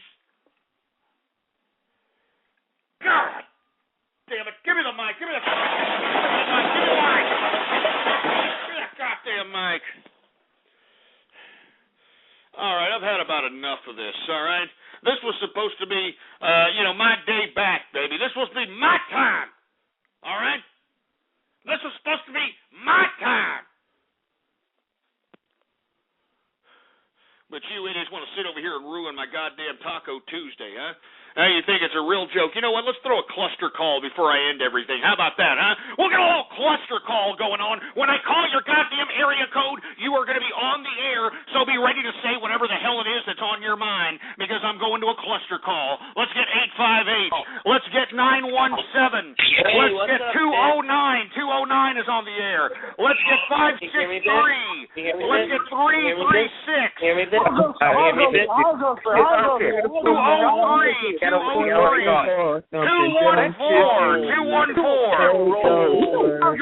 think I want to marry you. I'll go first. Watch your friend.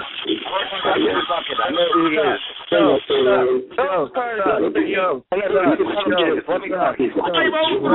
503 is now on. I know who the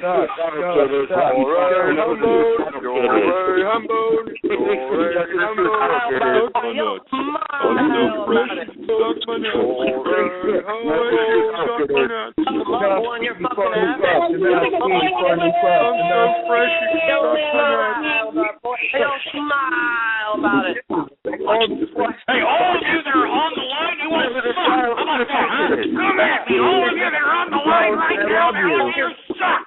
You suck. Everybody do a power roll. Come at me, bro. Come at me, bro. Damn it, come at me. You put your shit already for you. I need to talk about all of the bronies while we talk. Ghost of Jay, bronies, Animal bronies. Castrate bronies. Castrate bronies. Castrate bronies. Ghost, I know who the suicidal kid is. Let me talk 336. Shut up, all right, everybody. Get them off. Get them all off. Get them all off, bitches. They all suck. Get them all off. You stupid moron. Shut up, all of you. You all shut up. You all suck. Anyway, I'm out of here. I may or may not do a broadcast tomorrow. I mean, I didn't really like how disrespected I was here on this Taco Tuesday. But if you want to figure out if I'm going to do another broadcast, all you got to do is follow me on Twitter. All right, and the Twitter name to follow is Ghost Politics. All one word, no underscores, no hyphens, Ghost Politics. And, of course, if you haven't had your fair fix of the True Capitalist Radio broadcast, every broadcast that I have ever broadcasted on the Internet is available on demand at blogtalkradio.com/ghost. All right? blogtalkradio.com/ghost. It's as simple as that, baby. And all the archives are there for free for you to download. All right? Hell yeah, baby. Anyway, it was a Taco Tuesday edition. It's unfortunate that, we had to end it like this, for Christ's sake. But, welcome to the goddamn True Capitalist Radio broadcast, all right? Welcome to the True Capitalist Radio broadcast. Anyway, I want to thank everybody for tuning in with me. It's been a great show outside of all the goddamn trolling sessions, for Christ's sake. All right? It's a Taco Tuesday, my bad. It is a Taco Tuesday out here in Austin, Texas, so you know what that means. Militime, baby. It's $1 you call it out here on 6th Street right now. I'm headed down to 6th Street. I don't know about you folks, because I'm living lavish while freedom still exists before this totalitarian government implements its goddamn incremental totalitarianism on us all. But until then, I'm going to be living it up, living it lavish, living like a capitalism. Give me capitalism or give me death. I should say living like a capitalist, I should say. Anyway, I'm out of here, folks, all right? Give me capitalism or give me death. I'm out of here. Get me out of here, engineer. You've been listening to True Capitalist Radio. The thoughts, views, ideas, comments, and opinions of the host of this show are absolutely his. Catch more live episodes Monday through Friday from 3:30 to 6:30 Central. Or check out archive shows at blogtalkradio.com. True Capitalist Radio. That's it. Well, you know what? Let me take that back. I feel like having a little bit of after the show radio graffiti. Woo! Let's go ahead and do. Oh, here comes the mic. The mic. Right when I say that, the mic's going out. Let's hurry up and do it. 818 radio graffiti. Ghost, what's up? No, nothing much. 646 radio graffiti.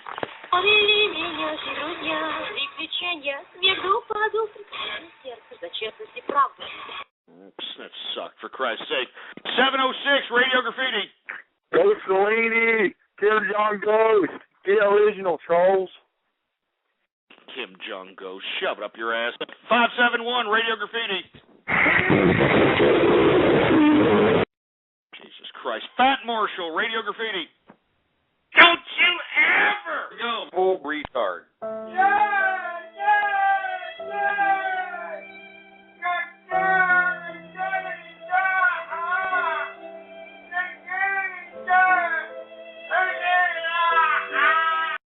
Yeah, we get it. Real funny, jerk.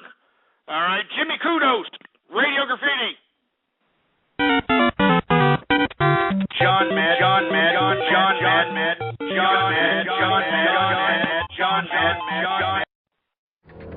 That isn't just the sound of the all-new 2016 Mercedes-Benz GLC being put through its paces.